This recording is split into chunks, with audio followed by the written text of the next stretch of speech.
it's gonna be just two guys, two Chinese guys. And if Trump says we're gonna bring the best brains to the United States, maybe two Chinese guys, maybe three Indian guys, maybe one guy I don't know from maybe from Russia, perhaps. Why not?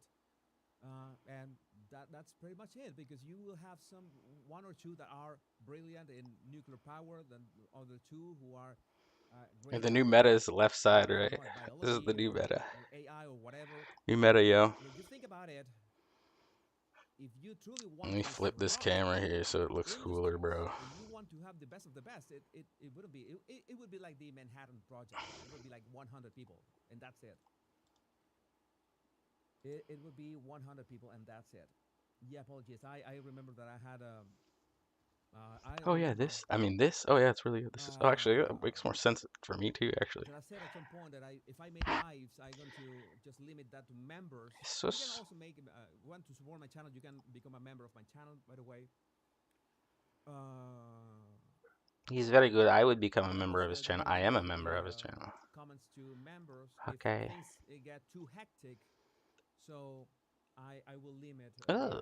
the comments That's what I want to do. to the members. But for now, I think we can be like that. Don't Ugh. get too concerned with the trolls. There's always gonna be trolls here and there. Throw. Something that is natural. Sometimes we cannot avoid that.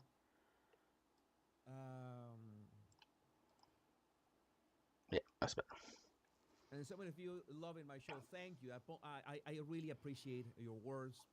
Okay, And yeah, so Steam's it's just that. having a It's shit like the communication connection. in the war of words.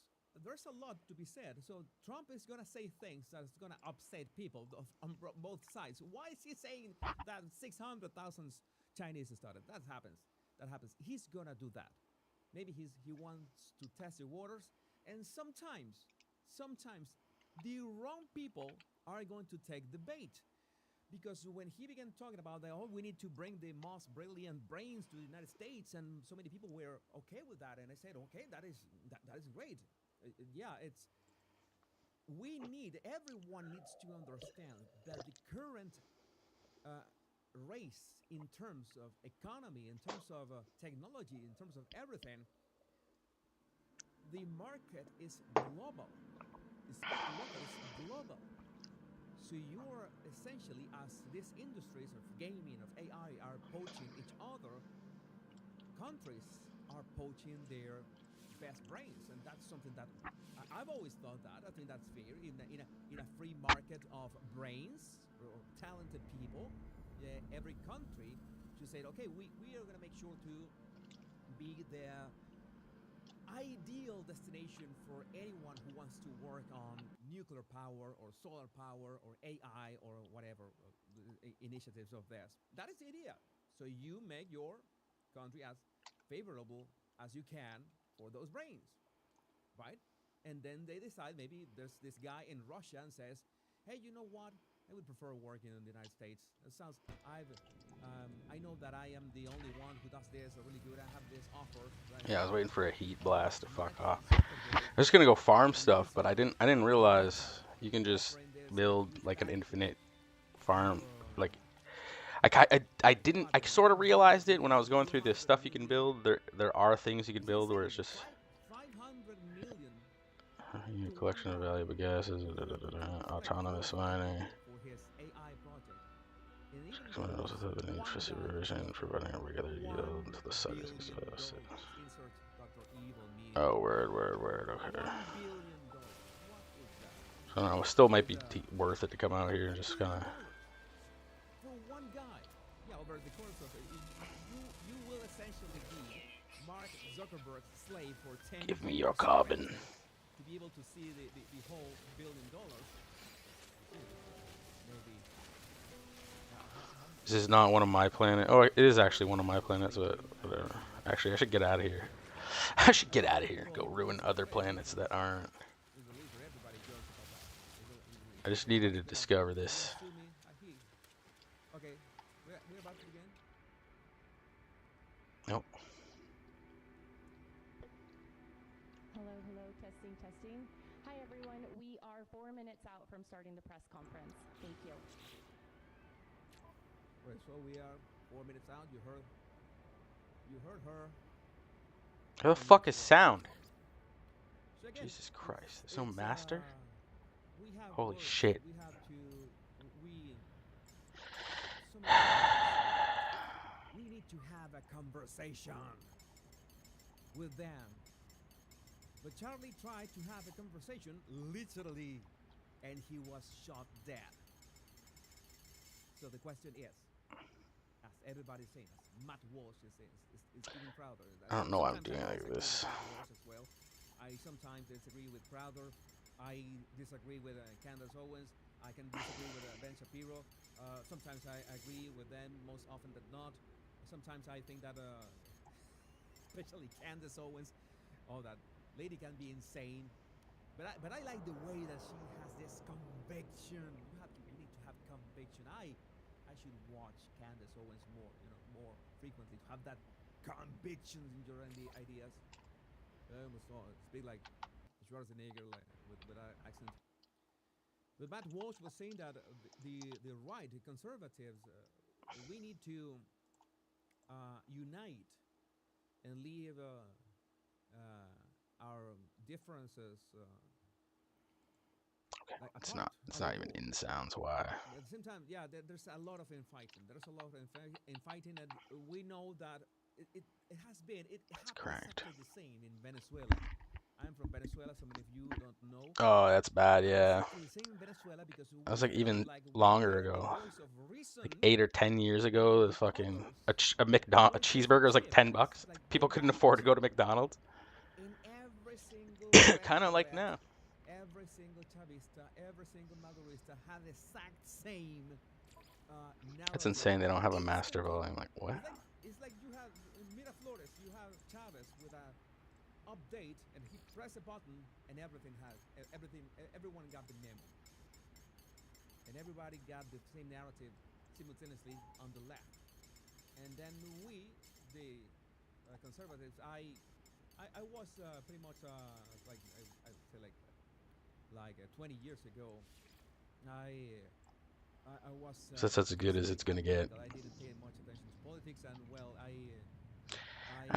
I paid attention to politics, and I was apolitical because it's all a fucking joke. I did not vote for the opposite team when Chavez rose to power, so I always feel bad about that. Yeah, skill issue. So. Political skill issue? You just get fucking trolled. Just get gamered. I made this easier for our retards. Retards? Did you say retard? Humming sack. Got one of those.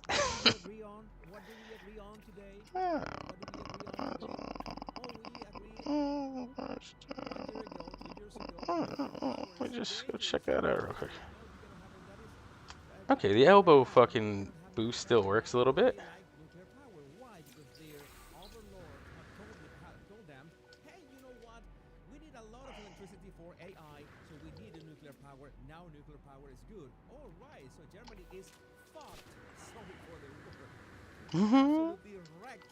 Because they, got rid of their nuclear power like idiots.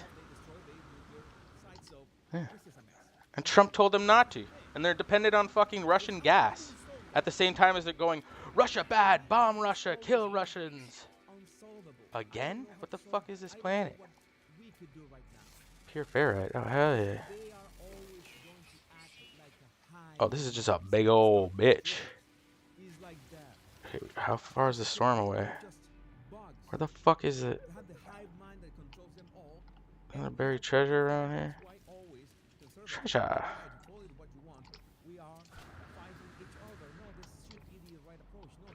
Where's the fucking miner?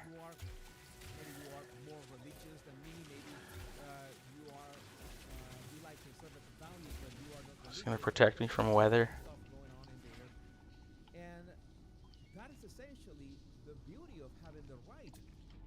Where that treasure at?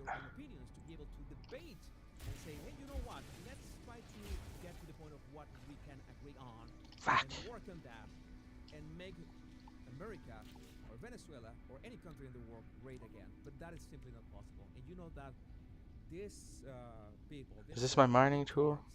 these Oh, this is a terrain deformer. Alright. pushing agendas like immigration, totally unfettered immigration to absolutely wreck the election system so they never lose an election again.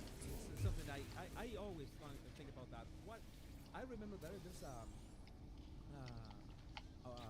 book. I forgot about that book. What would happen if Species record. Hitler had won? Serpudmia. Fiction book. If you can remind me in the comments, there's this famous fiction book that talks about what if the Third Reich had prospered. And I was What the fuck are we talking about, body language guy? Kamala being president. I didn't think it was gonna go here. Oh my God, that would be insane. And I tell people, there would have been incredible amounts of content. It's like so many people with left-wing YouTube Diet accounts. liquidized organs. I'm trying to remember that book. Paying attention to your Process data into nanites. a lot of comments. The man in the high tower. You say. The fuck does that mean? We have a winner here. It's worth $6,000. I don't see you.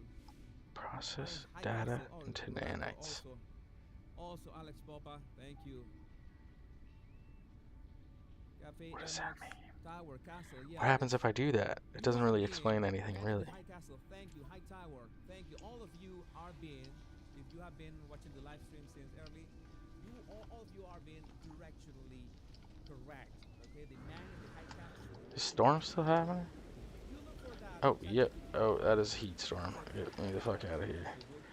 That is jostling. That hurts my brain too. Is this bedrock? Okay, no. I'm trying to get to the bottom of this map or some kind of underground cavern. Oh, here, let's cheese it. Cheesy cheese. Weather update. And 1 minute of uploading, I had like 2,000 comments or something like that. I try to keep up. I try to keep up with all that. It's a bit different, I mean, you can technically see through and the the ground. on Like, the translation, very good. Thank you for that. fuck is that? Emerald. It's a show as well. Emerald Lagasse. Oh, that's why I called it Emerald Lagasse, right? Oh my God, is that a lack of sleep is getting to me? Lack of sleep is getting to me. We can consume only so much. Alright, we're not gonna tear this planet up too much, like I said. Let's see if we can do this. But that was a show, all right. I really don't know. I don't have it. I am, by the way, I am a one-man operation here. Let's go, baby. Song of Perfection. I don't have, I'm not like a Joe Rogan. Jamie, can you pull that one? I'm not like a Joe Rogan. There's no Jamie in here. There's no Jamie in here to help me, so I have you in all cases to help me with this. But I just try to look at your comments and figure it out. I don't remember that one. There was one book. The body language guy.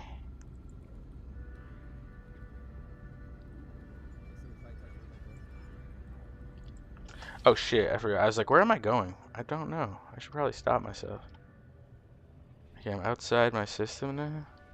Or no, I'm in my system, but like, how far am I away from the planets?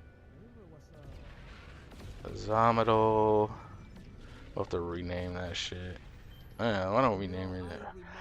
Lost in Paradise!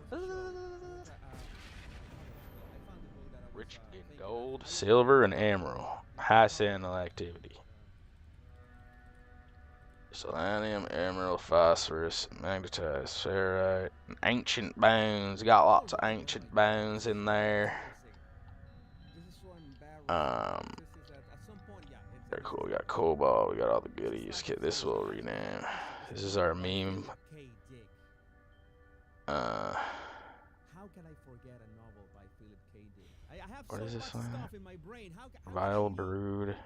live knowing what Cola. Philip K. Dick? What could we name That is the this? equation. No, the book that I was talking about, I forgot. Yeah, it's Fatherland by Robert Harris. Some of you have read that book. I'm pretty sure. Fatherland by Robert Harris.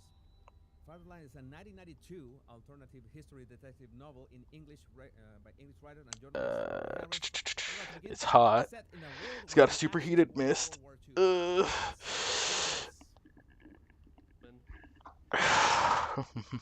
Today's press conference, we will hear from Governor Cox.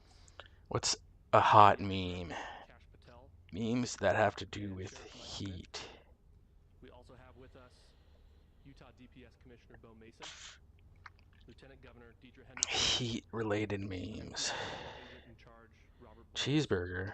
and local and federal law enforcement. Where the hell's know your memes? Following the remarks today, Governor Cox, Director Patel, and Commissioner Mason will take. Is there some type of heat-related lulls? I can't think of anything. What the wind feels like. It's a fucking Terminator scene. Internet meme database. Yeah, I'm gonna need something to do with the heat, the temperature. Can I sort these memes out? Oh my god, they have get the fuck out of here. Charlie Kirk's hot right now. Get the fuck out of here. It is popular. Okay. We got him. On the evening of September Okay, it's not Osama bin fucking Laden. Robinson reached out to a family friend who contacted the Washington County Sheriff's Office with information that Robinson had confessed to them or implied that he had committed the incident.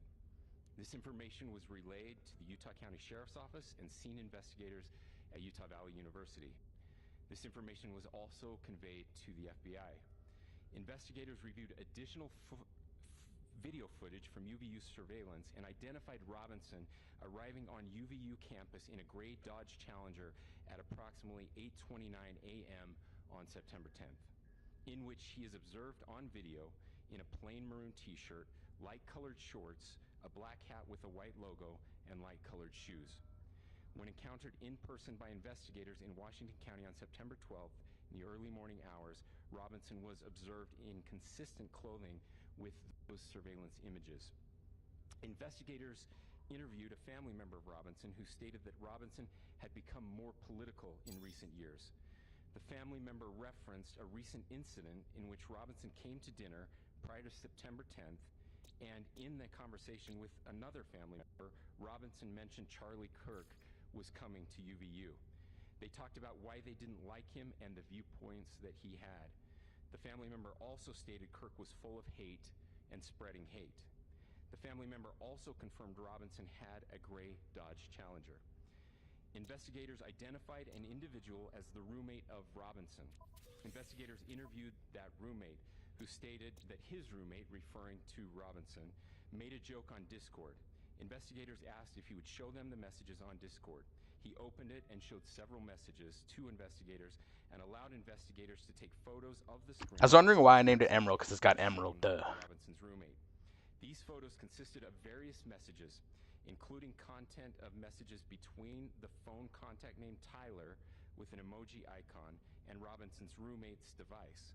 The content of these messages included messages affiliated with the contact Tyler, stating a need to retrieve a rifle from a drop point, leaving the rifle in a bush, messages related to visually watching the area where a rifle was left, and a message referring to having left the rifle wrapped in a towel. The messages also refer to engraving bullets and a mention of a scope and the rifle being unique. Messages from the contact Tyler also mentioned that he had changed outfits.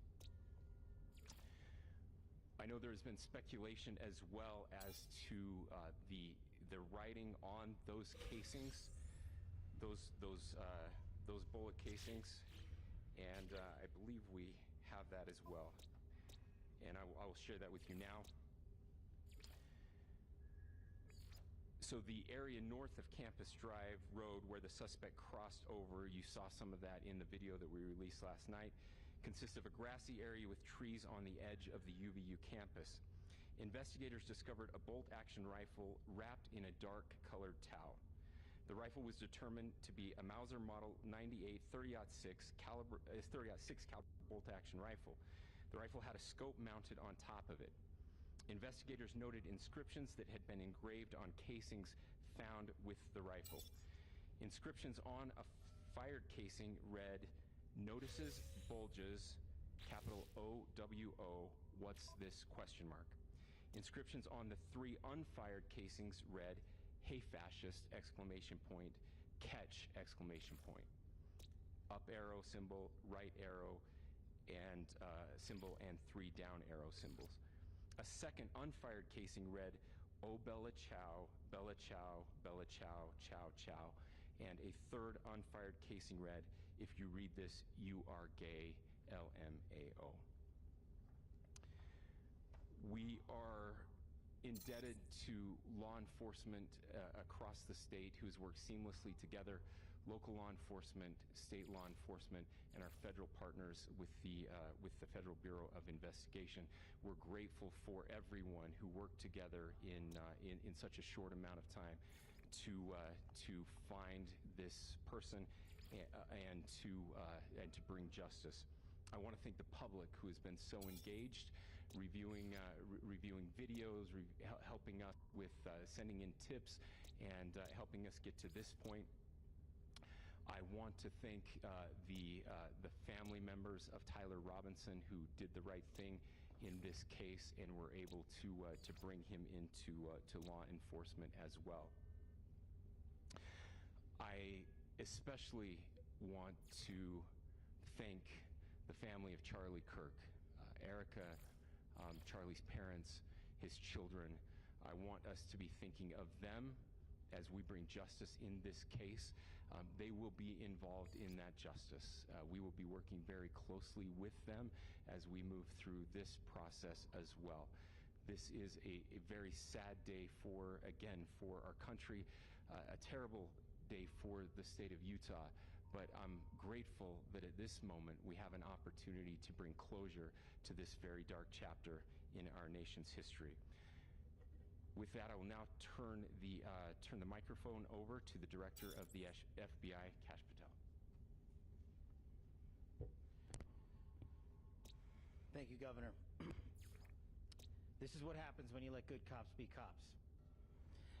The FBI and our partners are proud to stand here today together to bring justice to the family of Charlie Kirk and honor his memory. I want to express my deep gratitude to President Trump, the Vice President, and the entire White House who have been so incredibly supportive with both resources and just personally to the FBI as a team.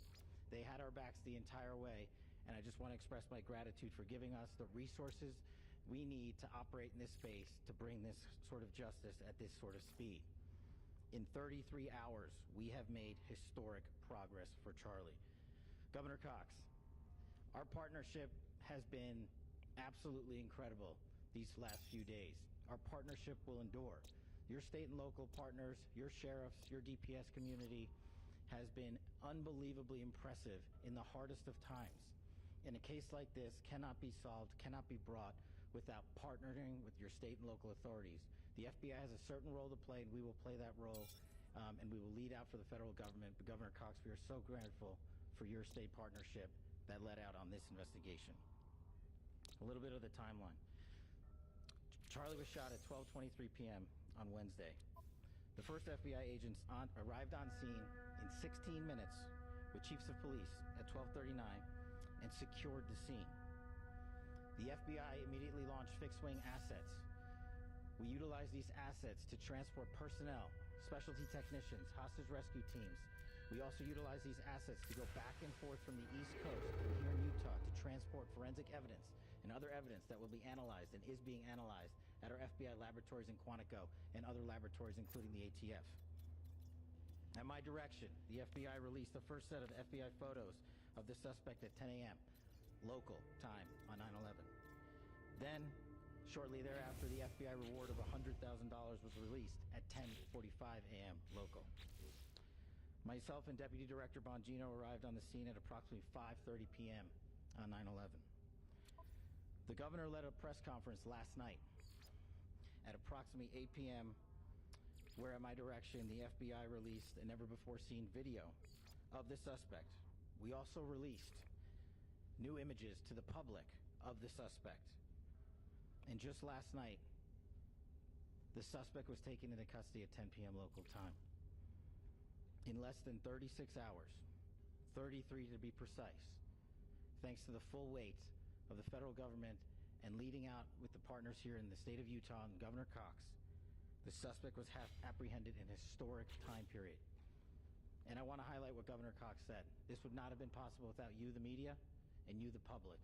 That's why we went so public, so fast, and we're so transparent, and we're committed to that transparency. The crime scene, just a little bit there. It is a large crime scene. State and local authorities, along with federal authorities, processed that crime quickly. And I even had the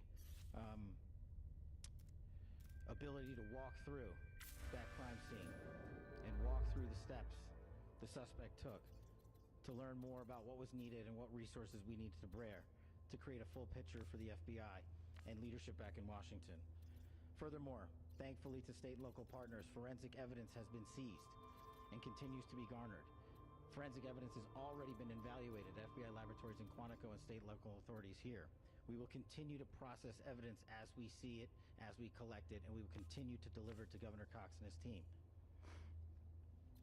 Last night, we had a total of approximately 7,000 leads. As of this morning, thanks to your great work, we have over 11,000 leads that were called in to the FBI. And we are running out every single lead that we can. Every one of those leads will be run out. The arrest is a testament to dedication of good law enforcement being great, and partnerships in law enforcement, which I've tried to highlight as my tenure as the director of the FBI. There is no better relationship for law enforcement than the FBI to partner with state and local authorities, and you've seen it here in these last few days. The FBI Salt Lake Field Office, along with our offices in LA, Phoenix, Denver, San Antonio, Las Vegas, Pittsburgh, Buffalo, our headquarters component in Quantico, all participate in the FBI. I want to express my deep gratitude to the employees of the FBI, the men and women, the evidence response team tacticians, the special operators, the agents, the support staff. You have done monumental work in historic time when the public, who had a right to demand such an expeditious solving of an investigation, the FBI answered that call diligently, critically important to our nation, and we delivered. And I'm proud to be their leader, and I'm proud to be the director of the FBI. This is very much an ongoing investigation, as the governor said, and we will continue to work with state and local authorities to develop the investigation, to provide them the evidence they need for their ongoing prosecutions, and we will be here to answer every call they absolutely have, as long as it takes, for as long as we need to find and apprehend whatever suspects were involved in this crime. Lastly, to my friend Charlie Kirk, rest now, brother. We have the watch, and I'll see you in Valhalla. Is this guy fucking serious? What the fuck is that? Thank you. Did they talk about being Vikings? I would just like to take a few minutes What the fuck? as the sheriff to express my gratitude for everybody who has played a part in this investigation. As you know, it's been Even fucking fast, Valhalla. complicated, and a very, very fast-paced investigation. You're looking at people standing up here who are running on, if they got an hour's sleep in the last couple of days, they're probably lucky. It has been very taxing. It has been so impressive, speaking on behalf of the local law enforcement, to see the cooperation that we've seen in this type of case. Across the state, sheriffs, chiefs, our state partners have stepped up and have come to the call on anything that we needed. Our county chiefs have been phenomenal. Our Utah County Attorney, Jeff Gray, who's standing up here with us, has been phenomenal in leading us through this investigation. I would like to thank the federal government for their resources, their assets. Our local team here, our FBI team, has been extraordinary in helping us work through this and bring this person to justice. Most of all, I would like to thank the public, and specifically, I would like to thank the public who turned to prayers and who turned to positiveness for us. I would like to thank them on behalf of the law enforcement community because we needed those prayers. That's what we needed to get through this. We needed your support, and you gave it to us.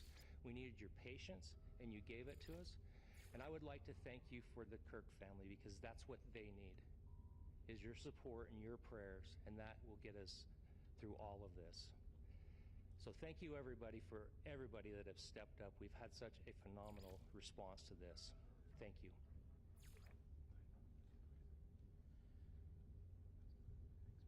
I also want to give a special thanks to the Attorney General and the Department of Justice. Their unwavering support and their commitment to justice is shown true here.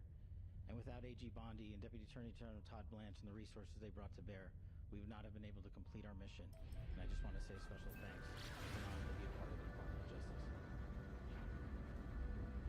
Thank you again to our incredible law enforcement team who has worked so hard. Sheriff, I got a solid 90 minutes last night, so I'm probably the most well-rested person up here.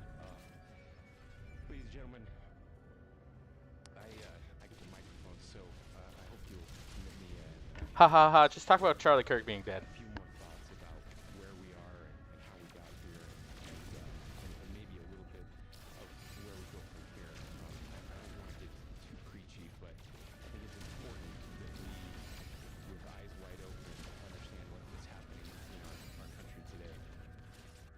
I've heard people say, well, why are we so invested in this?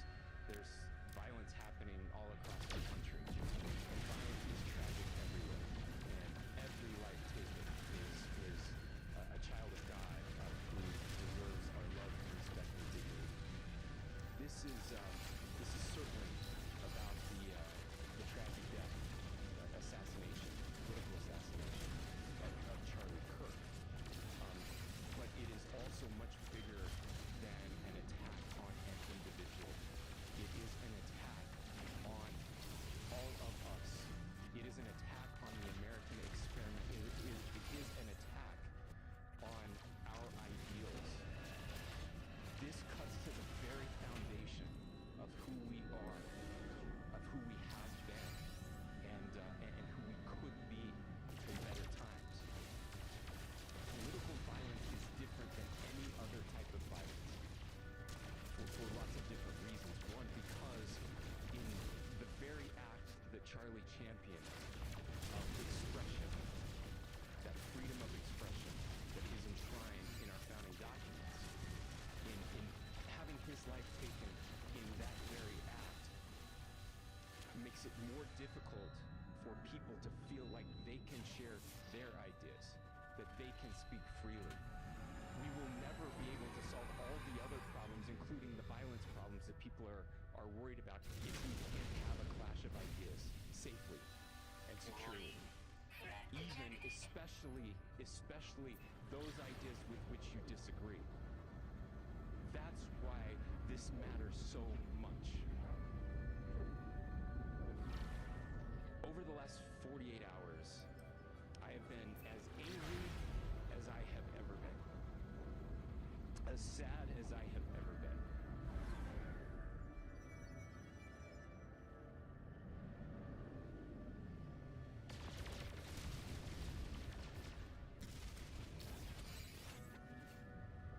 You lost audio there. We lost audio. What's his face? Body language guy, you fucked up. Alright, so we got a planet here. Okay, so you got a little thing. He's got a thing.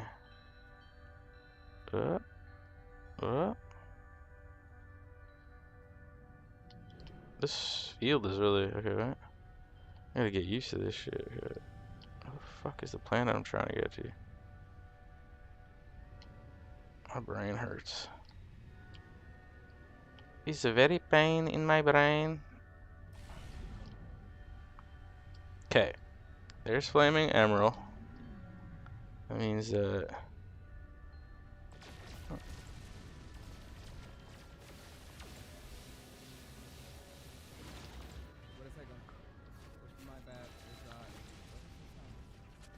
Oh, there, he fixed it. He's fixing it.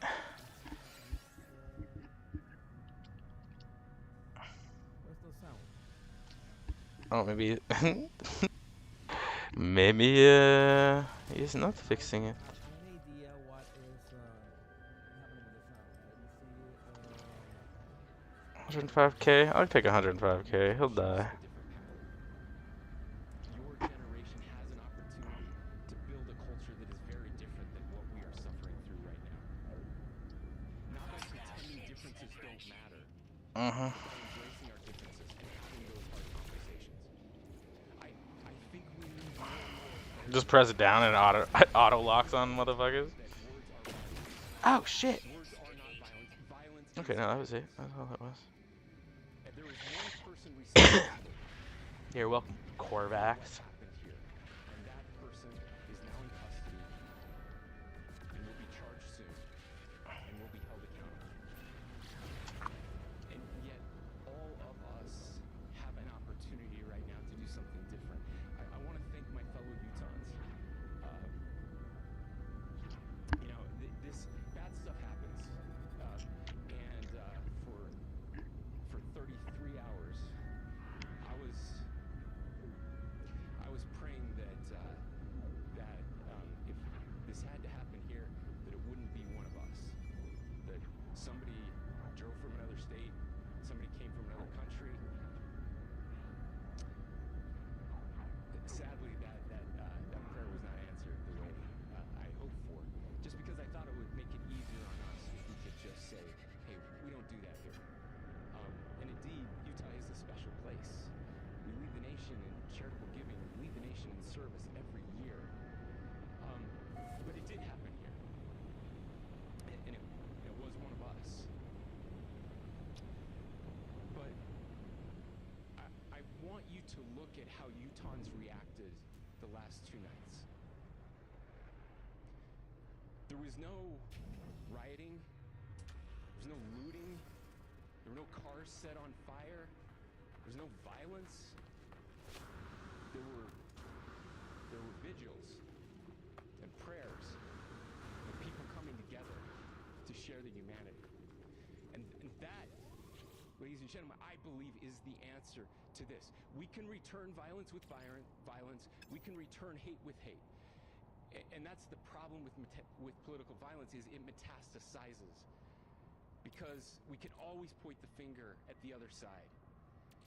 And at some point, we have to find an off-ramp, or it's going to get much, much worse. But see, these are choices that we can make. History will dictate if this is a turning point for our country. But every single one of us gets to choose right now if this is a turning point for us. We get to make decisions. We have our agency. And I desperately call on every American, Republican, Democrat, liberal, progressive, conservative, MAGA, all of us to please, please, please follow what Charlie taught me. I'll just conclude with words I share often from an author Yuval Levin, who was asked if he was optimistic about our country, and he said, "I'm not optimistic." He said, "I hate optimism." God, that sounds bad. But he said, optimism is a vice. It's this idea that good things are just going to happen. And he said, in the history of the world, good things have never just happened. He says, I'm not optimistic, but I am hopeful. And hope is the virtue that sits between the vices of optimism and pessimism. Hope is the idea that good things are going to happen because we can make them so. I still believe in our country. And I know Charlie Kirk believed in our country. I still believe that there is more good among us than evil. And I still believe that we can change the course of history. I'm hopeful because Americans can make it so. Ladies and gentlemen, we're happy to answer any questions you might have.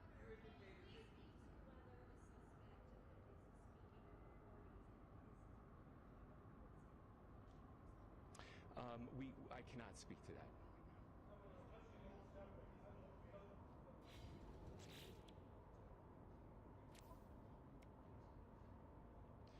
Well, I will leave that up to you to interpret what those engravings mean.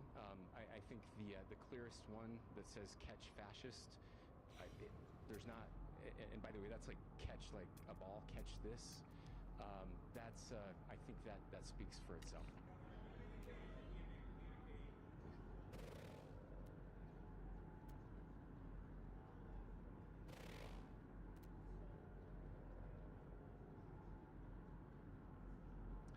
There's nothing more that we can share at this time.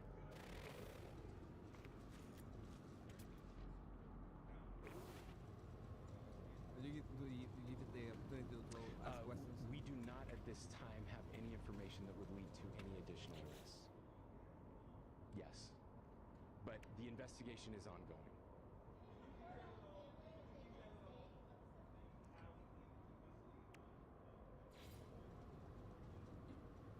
Yes, so right now, Mr. Robinson has been booked into the Utah County Jail.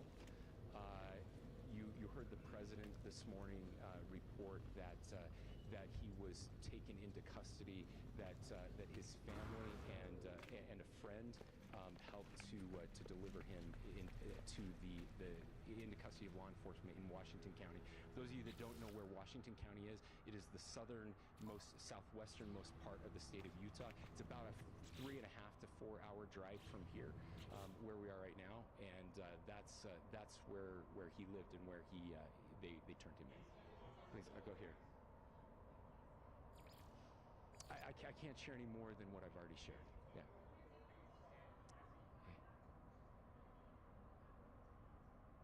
So, how we obtained the gun? The gun was found here.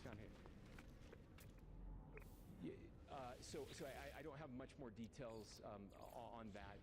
We do know that he drove. We had his car here on campus, and then we had his car going south back to the St. George. It's actually the city of Washington in Washington County. I'm sorry? We don't have any information that would lead us to believe that. Yes, in fact, it was just released. Yes. I can't answer that right now. Yeah, thank you. Over here. What?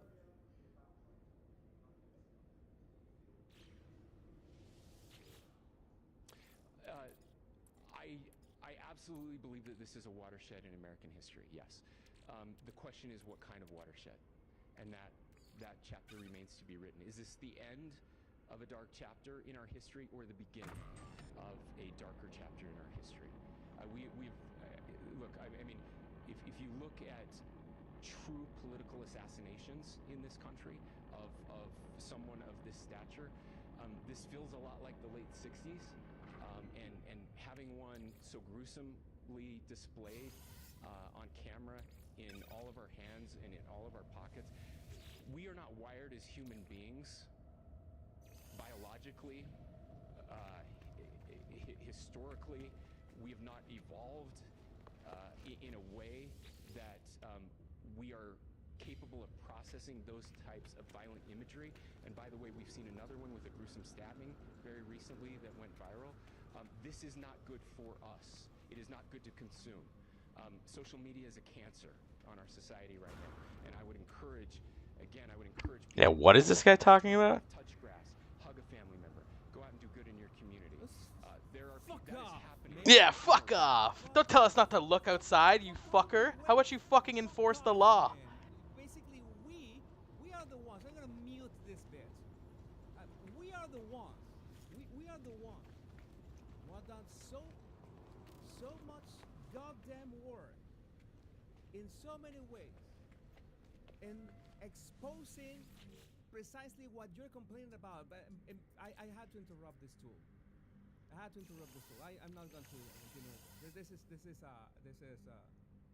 is no. It's social media is cancer. I'm gonna tell you, Baldy, what is cancer?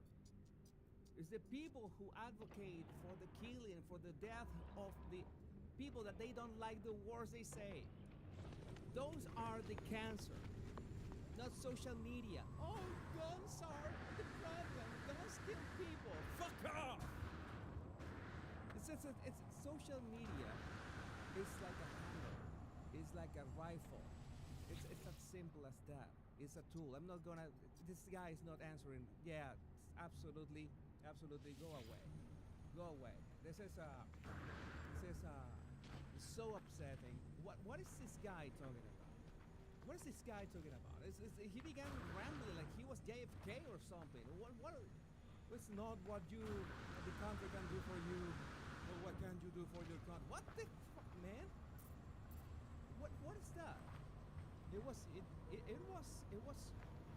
mostly okay, as when they were, we know that I'm not gonna continue with this. We know that they cannot answer anything because they see an ongoing investigation. Maybe wait a second. Let me go to my panel here. I lost my panel. Where's my panel? Back here. Is that I hope that when he says the ongoing investigation, that this is about, all right, so let's find out who helped this guy, because I cannot imagine that guy worked alone. I don't know. It doesn't feel like that guy worked alone. And all the guy who they arrested for, there was a yelling, and the other guy who jumped and was celebrating. Are you going to look into that? That's what matters. We don't want a pep talk, especially saying that, oh, log off social media, touch some grass. No, man, no. No. You know who has to touch some grass? I'm gonna tell you who has to touch some grass. Any of those demons that they're already going away. They're already going away. As he ended the press conference. Those demons who celebrate death, who kill babies, who chop boys' dicks, those are the ones who should touch some grass. Go to church. Pray to God for their souls that they are almost losing. I don't know. It's something that it's so upsetting. And again, it's this. What is all that? You're having a press conference. The idea of the press conference is to give information about the case. All right. If you know that you will not be able to answer 90% of the questions, you will not take any questions, because that is absurd. And if you know that there's going to be a little problem in answering the question, please cut to the chase and cut all the fluff. That we are a divided nation. Let the president deal with that part. Let the president give the words. Let other people. I think that is not your job. So, no, it's really upsetting. It's really upsetting. And it's saying like, oh, it's something that I couldn't. It's something I couldn't. I couldn't. I know that I tried to make my channel family friendly, but when he said, the social media is cancer, is you. I'm not gonna say what I'm thinking.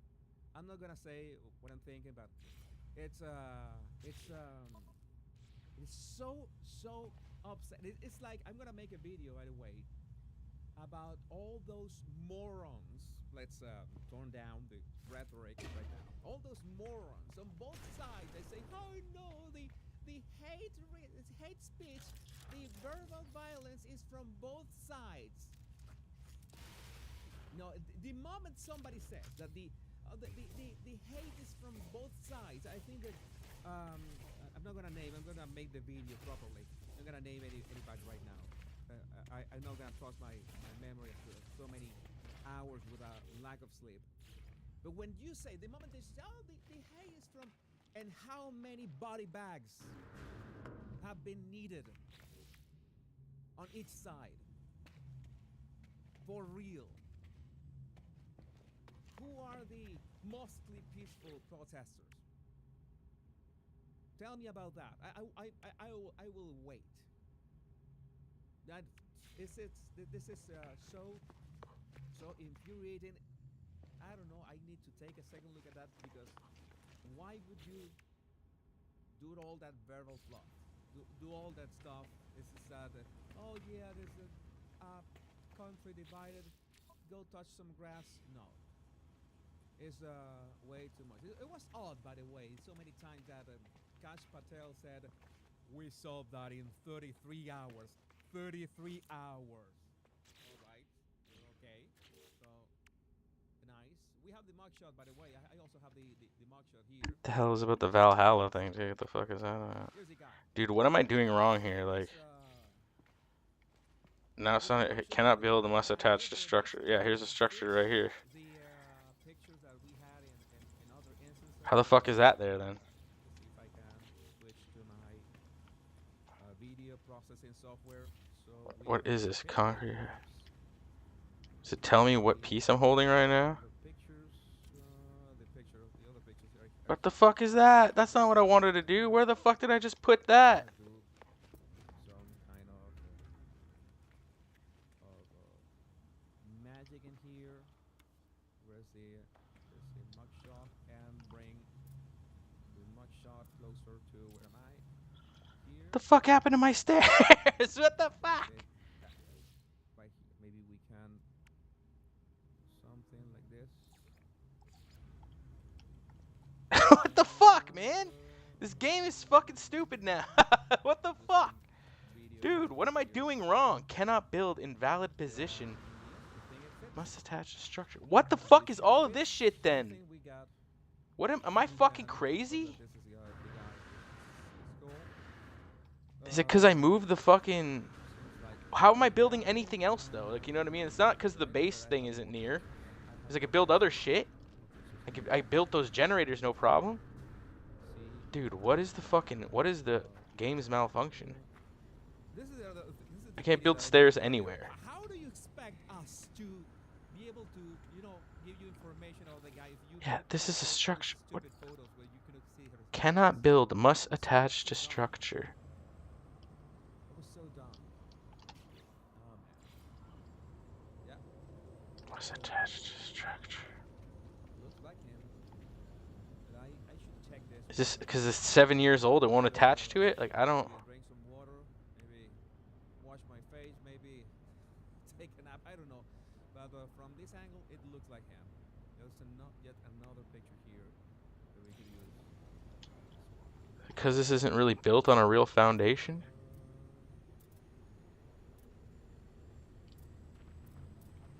Yeah, it seems like a match.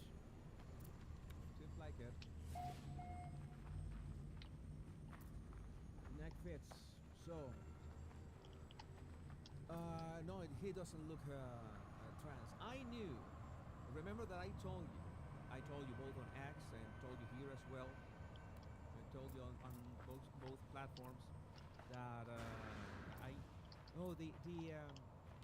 the bullets are inscribed with some So, rhetoric, so it must be a trans. I think I kind of understand what's going on here. And I saw so many people jumping on. Oh, it's another trans shooter. I'm gonna hold my horses, but I'm not gonna say it. Not gonna say it. I will take a look at all the pictures and see what's going on in here. I'm gonna read your super chats. I think that so many of you have sent super chats. Thank you, Jen O, for your super chat. Why doesn't appear? Jen O for your super chat. Thank you. Stinky, I saw your super chat. Yeah, the killer might have debated Charlie. Now we know apparently that it's not the same guy. It's not the same. I was watching that video, by the way. I can show you that. I can show you. That'll work? I can show you the video that Stinky mentioned. So we can right here. This is the video that Stinky was mentioning. I had this. I was going to do. No, it's not the same guy. It's I already saw this and saw that his facial structure was way wider. No, this is not the guy. He was not debating. Well, thank you, Stinky, for your tip and your super chat. KP, I have been watching you for a while now. I just want to say thank you for speaking truth and being light in the darkness. Thank you. I thank you, KP. I try to do my best. Sometimes, of course, I get too passionate about this because yeah, we have to do something, but we don't know what to do. What should we do? This is always the problem. I was telling you, I'm not gonna bother you. Just with that, maybe we could have some another live another time. Super chat from Rolling Coconut. Yes, Jesus, we do love you and your show. Thank you. Gracias por traernos la verdad. Thank you, Rolling Coconut. Appreciate for your super chat. Hardcore Spirituality. I also saw your super chat when you sent a thank you. I don't fucking understand. If they had, maybe they have. Okay, half ramp. Is that? Okay, concrete ramp is what I want. I was just using the wrong, like, the wrong thing because I was using an interior instead of whatever the fuck I just found. Legacy structures. Okay. Glad that father had the balls to detain and turn his radical son in. FBI had nothing to do with this capture. Pathetic grandstanding. Well, yes, it pretty much looks like it. They got lucky. The FBI got lucky. They just confirmed there was the same guy. Is that stair actually there? Because of the video they had, but if it was for them, since they were starting to release some of the footage, some of the steals from that footage, then that's how we thought that they must have reached a dead end. How the fuck is this even attaching? This isn't making any fucking like visually this looks fucked. Like where I'm trying to get it right in the middle. What is fucking going on? This is putting me underground. God works all things together for good. 100%. What the fuck? On point. We must count it all joy that we can see the evil for what it is. We must not let the spirit of anger control us. Agree, modern gentleman. Oh my god, this fucking game. How did I get to legacy structures? Is this legacy? How they do funerals. I think there was Valhalla is not from what the fuck? SJB, thank you, SJB. Where are you here on the chat? What am I doing wrong? What am I doing wrong? What is happening? What if I go up here and do it? But trolls are gonna be all the time. SJB, thank you for being here. Say hi if you are still in this is cooked. So you can yeah. Excite your mod status. Thank you, Benjamin Truter, for your super sticker. Thanks for that. Well, that's what I need. That's what I wanted. That's the position. No, no. People shouldn't watch the video. It's awful for right? the family. No. That's not. We got the point. We got the point with the video. It was a real wake up. It was an awful wake up. What is happening? But enough with that. Enough with sharing the video. Enough. And I disagree. I think that social media is like everything, power, money, everything. It just amplifies. How do I store this? If you are, a piece of trash, then social media is basically going to amplify all the trash that you have within. Is that simple? And at the same time, social media helps us find so much stuff and investigation and everything. So it's like everything. It's like a hammer. I always said the analogy, the perfect analogy is a hammer. If people begin using hammers to, attack people at trains, what are you gonna do? Where did this go? Ban hammers, ban people from buying hammers or something? No. Let me see. There's another. SSJB again. Thank you for your super chat. And so this one, I don't get it. I can build it. That's quite cryptic. As an Iraq war vet, don't get duped into war. Here. Sunni and Shia, you don't want that here. No, we don't want that in the least. Absolutely not.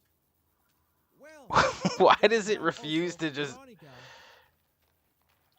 Is it 'cause The Rock? Also live talks. I'm glad the governor did not start doing yoga and breathing exercises here for us. This game is so, like, the controls are just fucking cooked. How can I make this about me? That was the Am I crazy? Mine is just not mining this. I will give maybe I will go grab some food, I'm starving, drink some water, wash my face, and keep doing videos because there's so much happening. This is what, Bedrock? The fatal stabbing. Just too close to this Bedrock or what? And Charlotte still have a video pending on that, on the claims that this monster has some kind of material inside him inserted by the government that was making him act in that way. That's all BS. I'm gonna make a video about that. We are still pending with the case of the sisters from Scotland. You know, the girl with the knife and the hatchet. Complete silence. Why would I fuck myself like that? I didn't think I was gonna permanently fuck myself if I move that staircase. I'm gonna spend all day just trying to place a fucking staircase in this fucking game. What the fuck is going on here? What? I don't even fucking understand. Manifestation. I don't know. There was another staircase here somewhere. I lost that one too, I guess. That fucking makes sense. It does everything but what I fucking want it to do. How? Oh yeah, okay. I can place it in the fucking Bedrock, but I can't place it where it fucking makes sense. Like, how does that? What am I doing wrong? There's no fucking rhyme or reason here. Like, it doesn't fucking make sense. What the fuck is happening? You put you back here. No, now he won't go back. Yeah, okay, I just fucked myself. What is this connected to? What is that even connected to? My battle language buddies, my name is Jesus Enrique Rosas. I'm the battle language guy, and until we meet on another video. Jesus Enrique Rosas. Much love, and please take care, be safe. I love every single one of you. What? What? I can put it back there? I don't understand. Is this block just fucked? Joining me now is the author of groundbreaking works, international bestsellers, his latest on democracies and death cults. Douglas Murray, let's start with the murder of Charlie Kirk, one of the brightest and bravest of his generation. A father don't shot dead at the age of 31, at the type of event that had really become synonymous with his name. He understood the importance of robust debate. I don't know. Dialogue with your ideological opponents. When people stop talking, really bad stuff starts. When marriages stop talking, divorce happens. When civilizations stop talking, civil war ensues. When you stop having a human connection with someone you disagree with, it becomes a lot easier to want to commit. Perfect. That makes sense to the game. This is this structure in the middle of that structure. That makes sense. That's okay. It can process that, but it can't process what fucking looks and visually what makes sense. Okay. Unimaginable loss. Yeah, we're speaking just a few hours after the murder of Charlie Kirk. And I suppose like everyone. I played this. I started this game so I could zen out. His young wife and his two young children. And I'm not zen right now. I'm fucking pissed. How long has this game been out? They update it every fucking day and they fucking hype it up every fucking day. And you can't just delete my old base. Just break everything. 7 years ago, it doesn't matter. 7 years. You know, my mom was alive when I built this thing. Fuck it. Just fucking destroy it. I don't care. Charlie Kirk has been a very vocal supporter and ally of for many years now, and there have been many threats over the years against Charlie himself. What we just heard him saying in that video is something that Charlie said often, and it's completely true. He spent a lot of his energies since he first came onto the scene at the young age of about 18 or so, and founded Turning Point. Since then, he had always made an effort to stress this point that yes, you need to be able to talk. You need to have differences of opinion out in the public square, and that it is the best way to avoid a descent into political violence. And although he made that point so often, so many of his critics, most of whom I suspect really never listened to anything that Charlie said, demonized him, misrepresented him, and did that classic thing that unfortunately so much of the left does, which is to regard their political opponents not just as wrong, but as evil. And this is something that many of us have pointed out over the years. Most conservatives tend to think that the left is wrong, but not that it is certainly not in its entirety evil. But that favor is not returned the other way around. And so we have people routinely claiming that mainstream conservative voices like Charlie Kirk's are somehow extreme, and that they somehow themselves are causing harm. Think of all the people in recent years who Charlie has talked about, who you and I, Rita, have talked about, who have said that words are violence, and that countering ideas or questioning ideas is literally killing people and much more. Well, here we see once again the reality of it. Words are not violence. Shooting somebody in the throat is violence. And I really hope that a moment like this, as well as thinking of Charlie and his family, people think if they're on the side that has been demonizing their opponents to such an extent and dehumanizing them, I hope they think themselves about the fruits of their own words.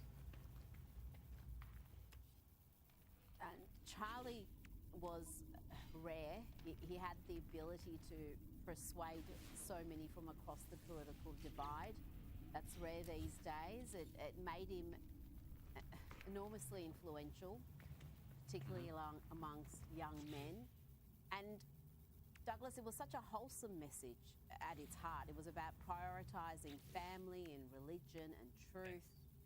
And you spoke about the hate he received. It was so unhinged, so ugly, a lot of it from media, and it continued even after he was shot. Let me play you a little of the discussion on MSNBC earlier today. He's been one of the most divisive, especially divisive younger figures in this, who is constantly sort of pushing this sort of hate speech or sort of aimed at certain groups. And I always go back to hateful thoughts lead to hateful words, which then lead to hateful actions.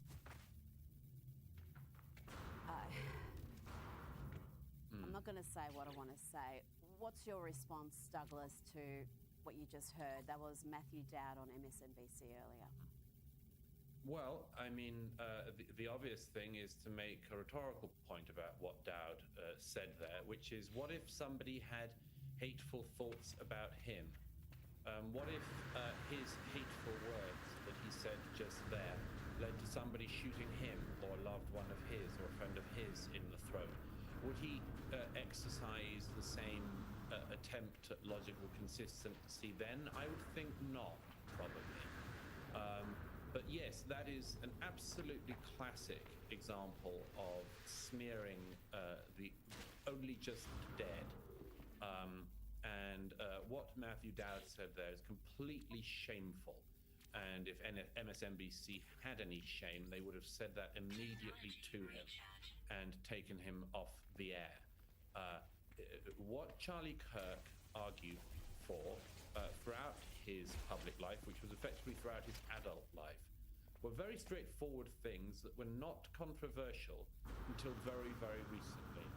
For instance, what this ignoramus Dowd thinks is controversial, if he bothered ever to listen to anything that Charlie Kirk said, and I doubt he did before deciding to smear him before his corpse is cold. What Charlie Kirk said were things like, there are two sexes. There are men and there are women. He said America is a tremendous country and he was enormously proud of it and an extraordinary patriot. That wasn't, neither of these things were controversial until very, very recently. Charlie Kirk argued for biblical values, for Judeo-Christian values. That wasn't controversial until extremely recently. None of what Charlie Kirk argued for was in any way hateful.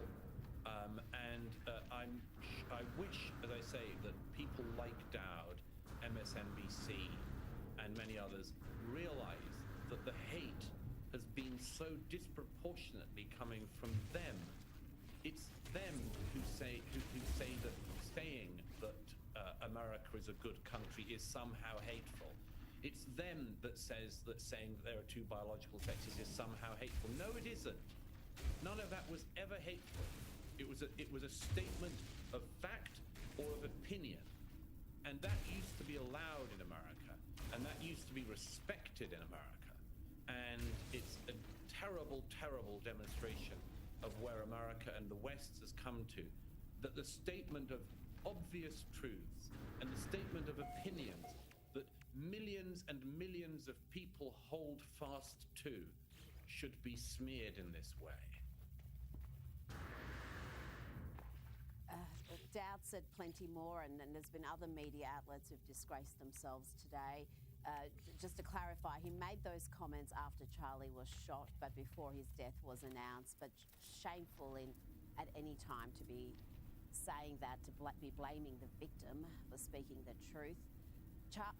Douglas, the next generation of young men in particular are becoming increasingly conservative, increasingly right-wing, rejecting so much of the leftist ideology that's been shoved down their throats by the culture, by schools and universities. And like yourself, Charlie Kirk has played a significant role in that, in opening the eyes of so many young Americans, young people. There are no legacy ladders.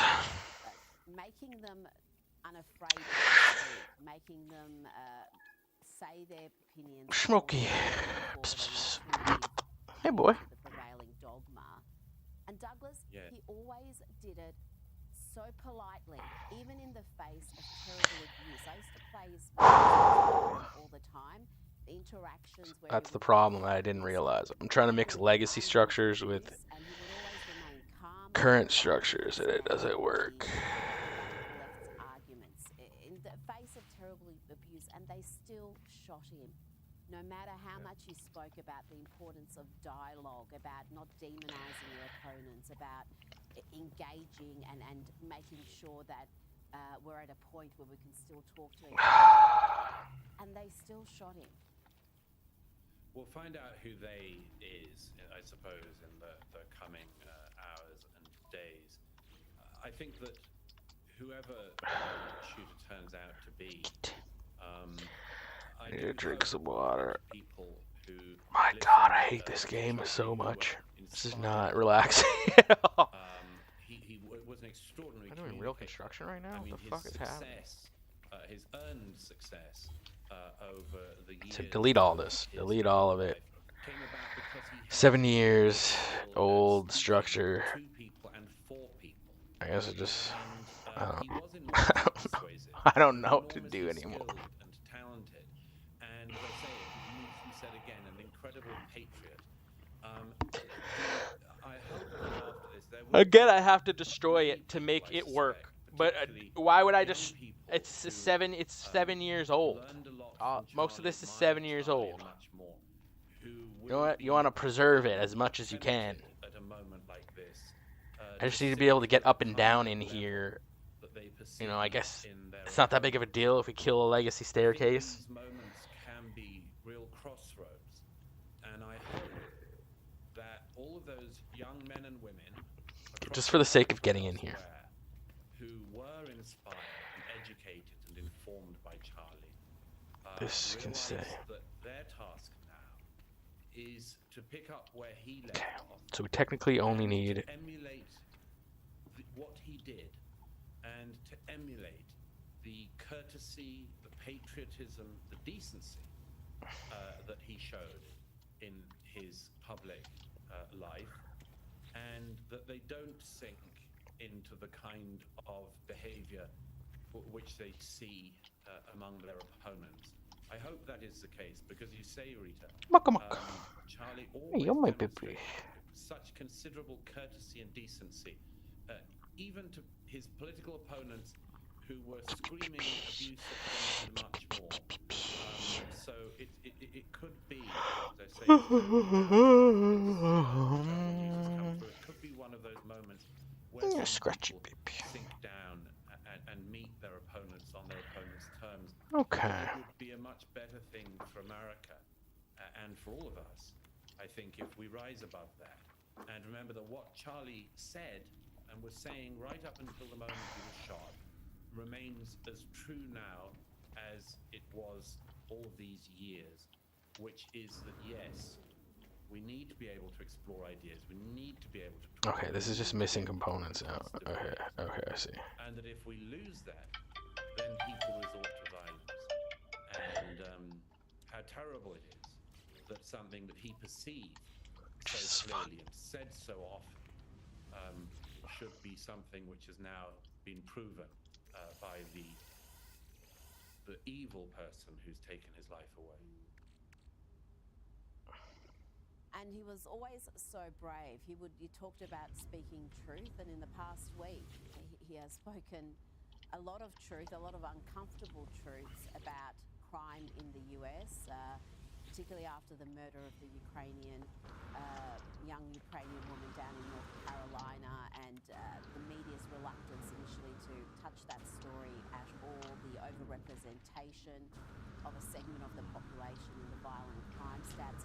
So many really crucial 1350 that should be spoken about, but the media is perhaps afraid to. So many commentators don't want to be cast as racist or bigots or how dare you, 1350. Stating facts that may be uncomfortable, but how are you going to ever tackle these issues if you don't actually even acknowledge them? Absolutely. And what happens if you don't acknowledge issues which are staring everyone in the face is you push them down under the bubble away, and evil things come up. You seed an evil harvest when you do that. I suppose there's one other thing I would say about that, which is that after an act of violence like this, as well as great anger and great rage, which many people will have, there will be some people who will feel in some way afraid or cowed by this. They may not admit to it. They may not wish to explore it, but it's understandable. There was no reason why somebody saying what Charlie Kirk said should ever have been the subject of violence, the object of violence. But I hope that people realize again that although at such a moment they might feel it's a good time to pipe down or not make themselves a target, that actually the much better thing to do is for everyone to be a bit more courageous, for everyone to be a bit stronger in standing up for what they believe to be true, for stating facts that they see before their eyes, by getting out there, by making their voices heard. You know, I think often of after a previous assassination a good decade ago in the offices of Charlie Hebdo, I remember what my friend Ayaan Hirsi Ali said, and perhaps it's as applicable now as it was then, which is that if there are people who seem to be in this position that Charlie found himself in, of being this object of hate as the cartoonists and the editors of Charlie Hebdo were a decade ago, I hope that people remember now what Ayaan said then, which is that the best thing is to spread the risk around. If people are going to believe that it's respectable or reasonable to target conservative voices with violence, let's all speak up a bit more. Let's all take a step forward. People don't need to be heroes or martyrs or anything, but they can be a bit more heroic and speak up a bit more and be proud a bit more for the things you should feel pride in, like your nation. And if people do that, that would be in the midst of this awful time. It would be a tribute, and one which I think Charlie would himself be very proud of. All right, now we kind of understand the construction. Step up and spread the risk. Douglas Murray, thank you so much. What the fuck is that? Get the fuck away from my base, boy. And that's my set, boy. Okay. This program, I'm not supposed to have a favourite regular, but I confess I do, and it's this next guest, who's the best-selling author of groundbreaking works. The fuck is this? War on the West, one of the best books you will read, The Madness of Crowds and the Strange Death of Europe. Douglas Murray, let's start in Australia this week. We have the Albanese government going to war against Elon Musk, desperately trying to censor and even ban what they consider violent or hateful or I need even pure ferric, harmful for fuck's content. sake. The Australian Prime Minister has called Elon Musk arrogant. His Home Affairs Minister has called him a megalomaniac. And we even have Senator Jackie Lambie, who wants to throw Elon Musk in jail. So when it comes to the tech billionaire, like I've already said, I think he's a social media nerd with no social conscience. He has absolutely no social conscience. Someone like that should be in jail. And he could have been thrown away. No social conscience? What the fuck does that mean? Pretending to be a little fucking bitch? Virtue signaling? Throw him in jail and throw away the key. Douglas, how important is X as a free speech platform? Should bureaucrats like Australia's e-safety commissioner be empowered to take down tweets for our protection? I think we've just seen there a very good example, Rita, of why Twitter and other free speech platforms are necessary, which is that otherwise you have bureaucrats and others who appoint themselves the boundary beater, the town crier, and much more of the public square. Lambie says it because she thinks that Twitter X owner Elon Musk doesn't have a social conscience, that he should be thrown in jail. Was that just a rhetorical flourish? I don't think so, actually.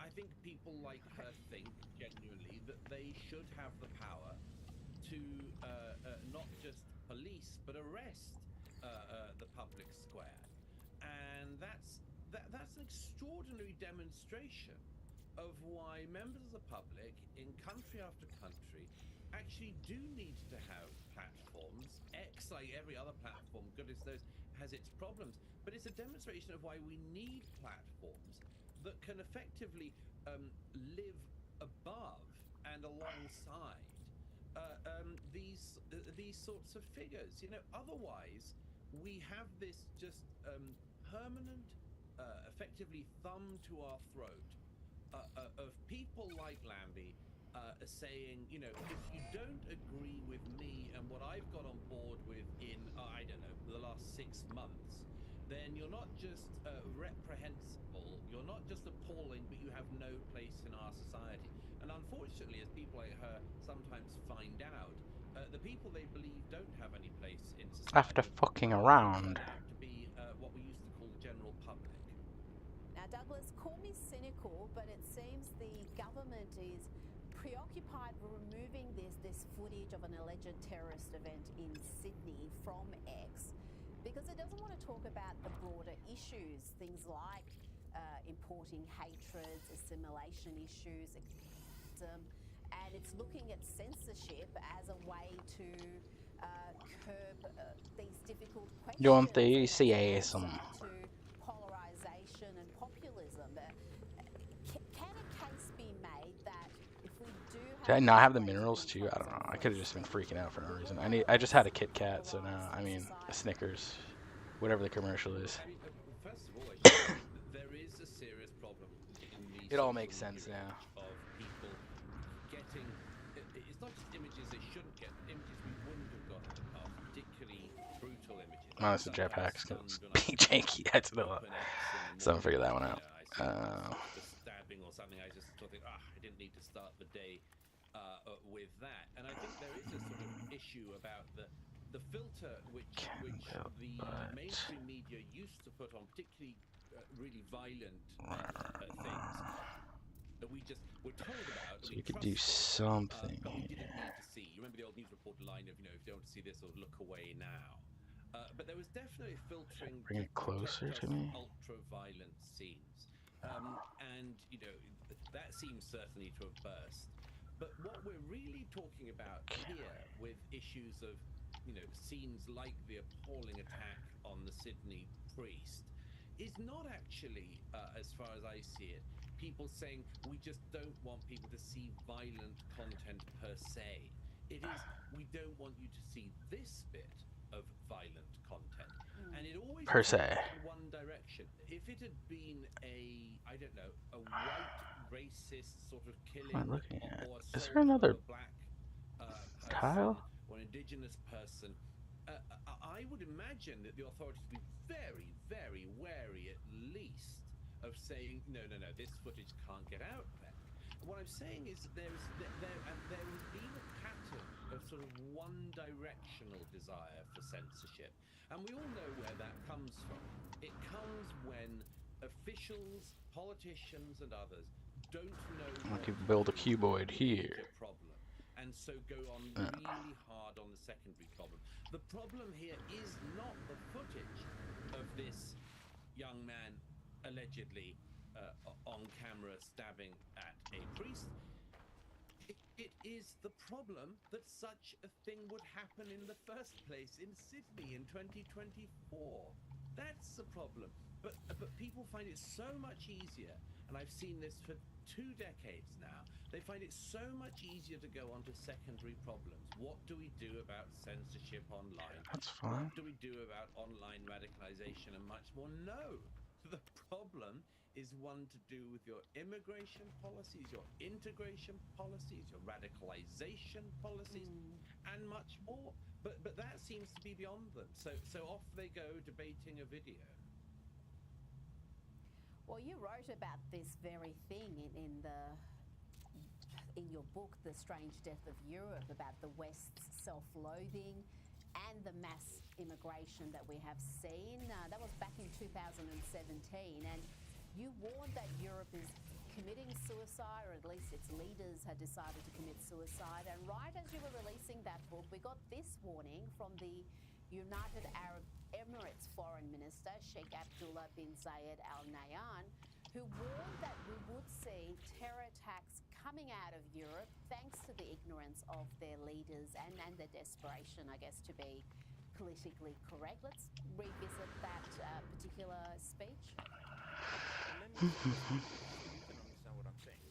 There will come a day that we will see far more radical extremists and terrorists coming out of Europe because of the lack of decision. These not snap. Do I have the option to make these snap? Correct, or assuming that they know the Middle East and they know Islam and they know the others far better than we do. And I'm sorry, but that's pure ignorance. And now, Douglas, we have the police warning Jewish I thought I knew what I was doing. leaders, I don't know what I'm David doing. So if I Lewis, build a who's new threatening to age arrest them foundation, if they're looking openly Jewish in London. We've got to that point very quickly. Yes, we have, Rita. As you say, we've got there very things have been normalized today, which would have been front page. just don't build underground, I guess, is the takeaway. Years ago, the fact that, as you say, we have priests being attacked at the altar. We have Jews afraid to walk the streets of Western cities, and so on. It was a little more comfy. Now it looks fucked. I guess I could restore it, but It is always fearful because of a number of things. People are fearful about addressing this because sometimes they're afraid of physically for their own safety, and sometimes they're afraid because they're afraid of what they're going to be called.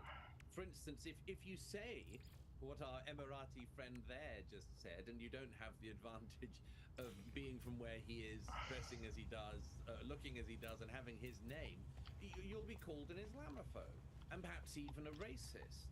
And, for some years I've been thinking about this, and I would say,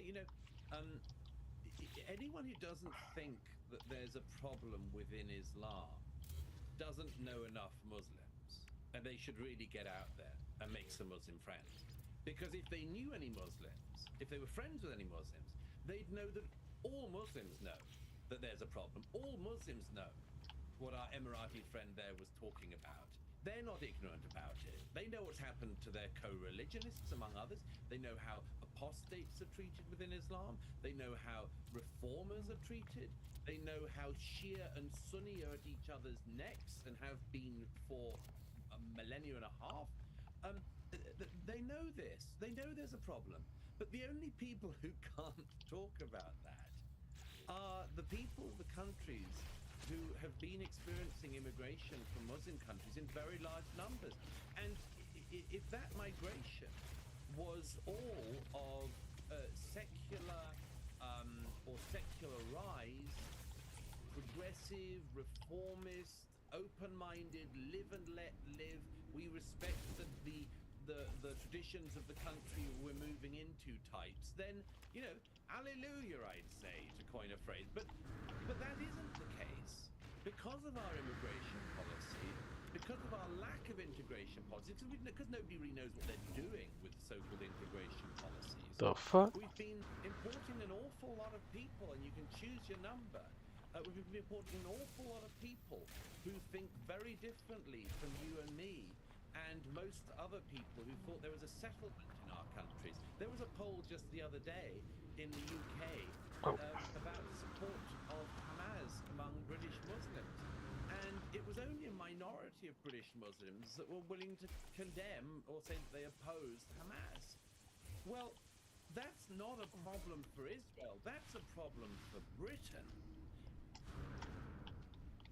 It is, and you are so right. As you know, my family is from a Muslim majority country. We had to flee the Islamists when the Islamic Revolution happened, and this ignorance in the West about the extremist elements within the religion. I'm not talking about Muslims who just follow their faith and are not extremist in any way. We're talking about the Islamists here. The ignorance of that is profound, and it is rooted in this desire to be inclusive and politically correct and not sometimes state the bleeding obvious. And we're seeing this anti-West sentiment over and over again. This example in the UK, Oxford University scrapping its St George's Day event, but hosting an Eid dinner instead. The Telegraph's reporting on the banquet to mark the end of Ramadan, replacing the formal celebration of England's patron saint, which stretched back decades. I mean, this is just a tiny example, Douglas, but we have that happening right here in Australia, where there Tell me this isn't reluctance attached. to celebrate our national holiday, Australia Day, but every other celebration, well, that's embraced. That's absolutely right. It's astonishing.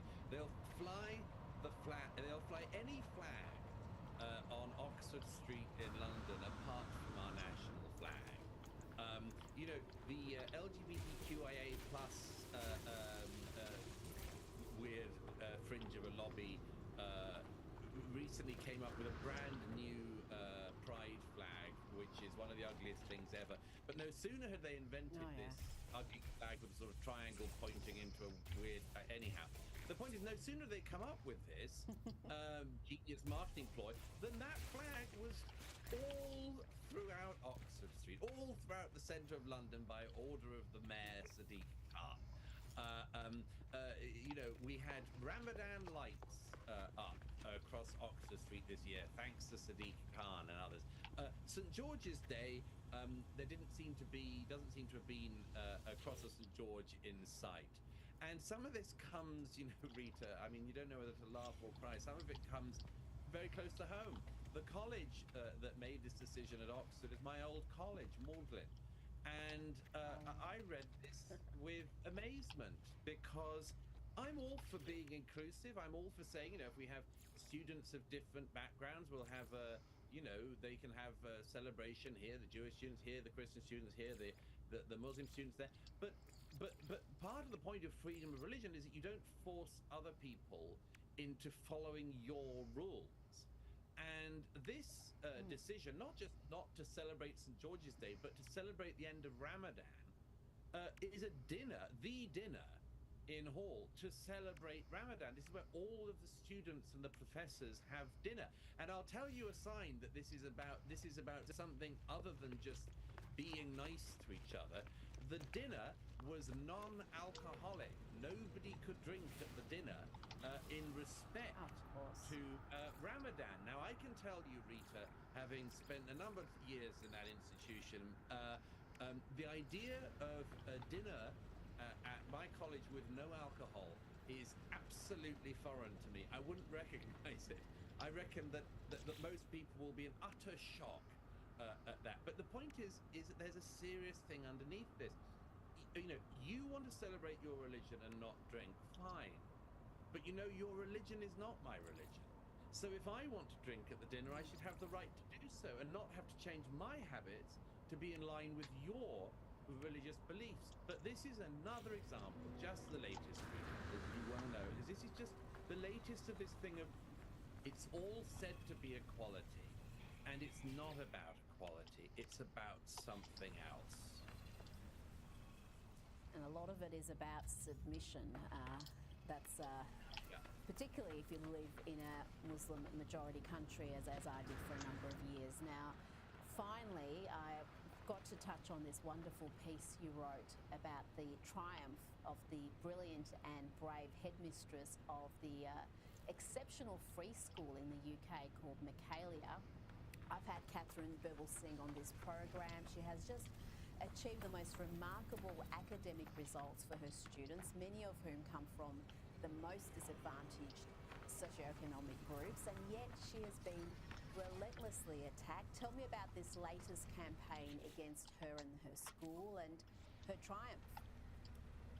Yes, I mean, she set up this school more than 10 years ago. As you said, it's not only incredibly diverse, but comprised of people, children from very deprived socioeconomic circumstances. The school has proved itself in an unbelievable way.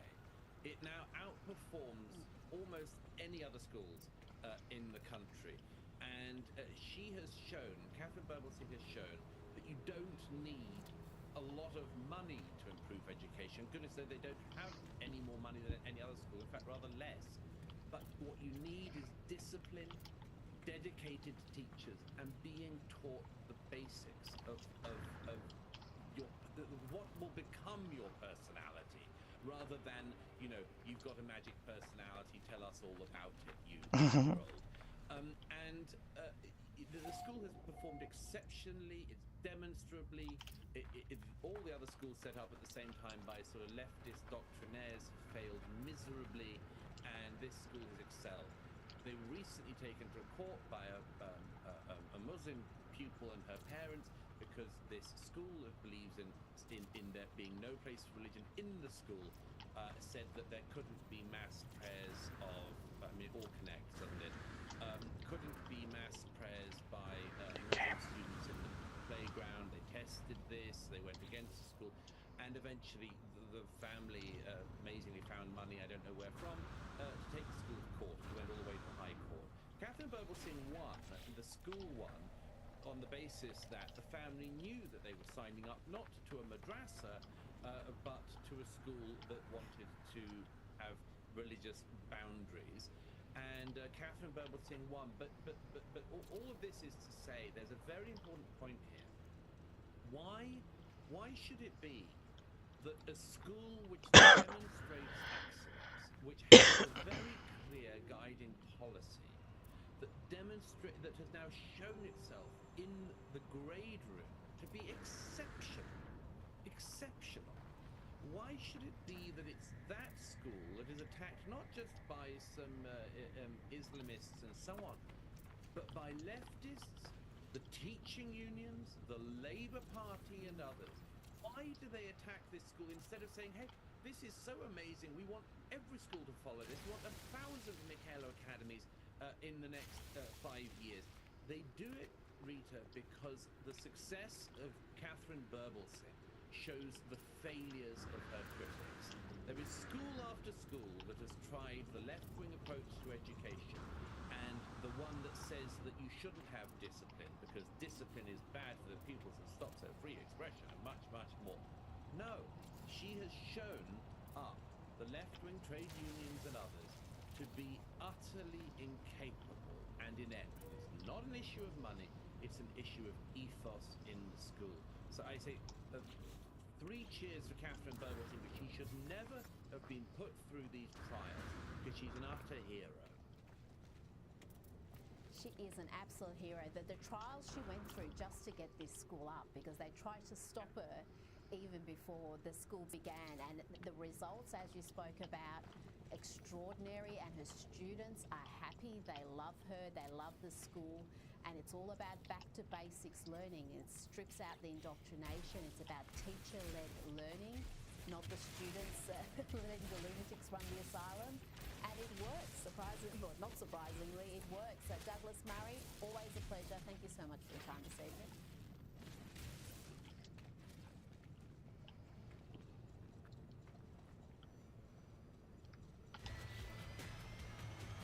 This is Power Hour with Gabriella Power. Hello and welcome to Power Hour. I'm Gabriella Power. Thank you for your company. Well, could Tim Walz get any more pathetic?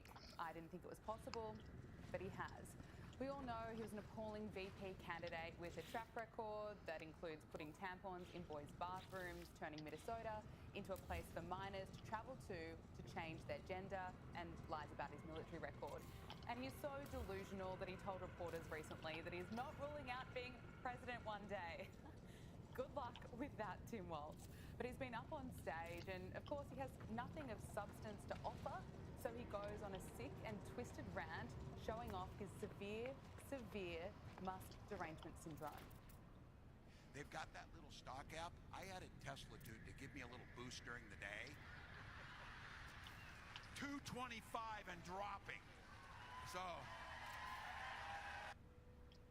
Now, Tim Walz is so impressed with the commentary, gloating that Tesla stocks are dropping, which hurts American workers and shareholders, including his state of Minnesota, which as of last year had 1.6 million shares of Tesla in its retirement fund and more than 200,000 shares of Tesla in its non-retirement fund. So he really is an idiot. But Tim Walz, he's proud of himself. He actually shared that video that we just played for you on X the very same day that more Tesla vehicles were being set on fire in another violent and dangerous attack. And we've seen plenty of them. At least 5 cars were torched at a Tesla service center in Las Vegas on Tuesday. Look at this. Tonight, authorities investigating what they're calling a targeted attack on a Tesla repair center in Las Vegas. This dramatic video showing multiple cars in flames. According to authorities, the suspected arson occurred early this morning. When police arrived, they found 5 vehicles set on fire or damaged, and the word resist spray painted on the front of the business. And this is what extreme left-wing lunatics want to see. Right now, there are reports of leftists creating online maps to encourage more of these sorts of violent attacks on Tesla dealerships. It is so sick. And it's disturbing that it's on brand at the moment among the left to support this type of violence, which is nothing new. But if Tim Walz is so obsessed with Tesla, you'd think it'd be worth condemning these horrific attacks against an American company. But no, of course not. Why would he? Tim Walz would rather encourage his base, rile them up to be just as twisted and deranged as he is. But Elon Musk has fired back, putting the failed vice presidential candidate right in his place, reminding him of a critical little thing called the election result. Elon Musk shared Tim Walz's video and wrote, "Sometimes when I need a little boost, I look at the J.D. Vance portrait in the White House and thank the Lord. He is brilliant." It's a much better summary than I just gave. But on a serious note, because this violence against Tesla is serious, Elon Musk has spoken out against what is happening, which is occurring ultimately because Doge is succeeding at cutting government waste. Okay. Back in Zen mode. Everything's better than expected. The restoration is going fine. Anyway, perfect. I think so. You will find out that they're paid by people that are very highly political on the left. Cyrus. This week, a federal judge What the fuck is it? What am I watching right now? This is no longer. This is no longer Jesus Enrique Rosas.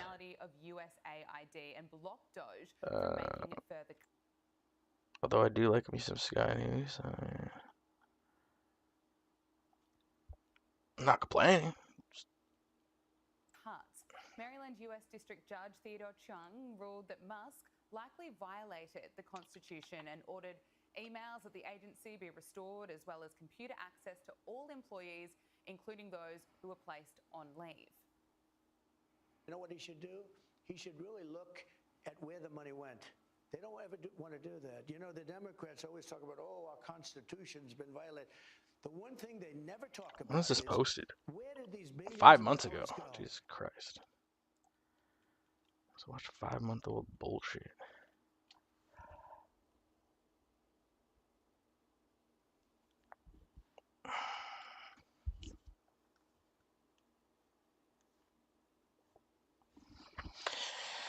Let me check my real feed. See what we got here. Who the fuck's messaging me?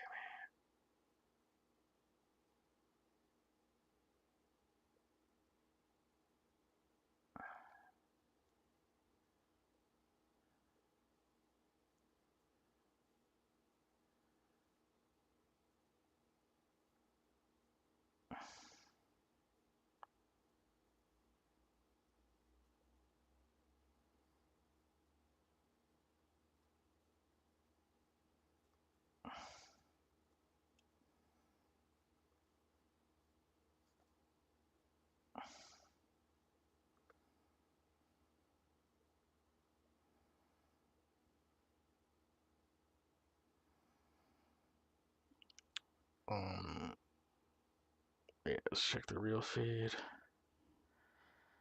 Yeah.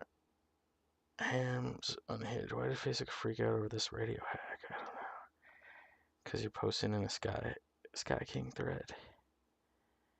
And a fucking schizo thread. Breaking news. Authorities announced. Yes, we've seen this. Jimmy Brown. Oh, what? I opened my mouth too wide today. Shit, if I wasn't copywritten. Oh, Mike Zero. Actually, let's listen to Mike Zero. He's pretty drony. I like him. I don't mind him. He overcame his speech impediment. South Park's in trouble. Hi, I'm Mark Zero. Hello, I'm Mike Zero. I used to have a speech impediment, and now it's improved. Kirk just yesterday was a pure act of evil, completely horrific, something that should have never ever happened. I think he should be brave and do a whole segment with his speech impediment.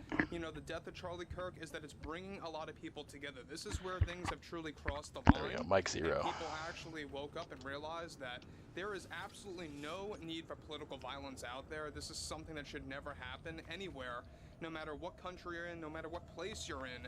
And even when you're actually delivering your own opinions or your words, there should never be any form of act of violence. Now, we know one thing about this is that there are a lot of differing opinions out there, and we know that specific aspects of the media are even going from attacking Charlie Kirk or making a mockery of him, saying that what happened to him, he actually deserved it in specific areas.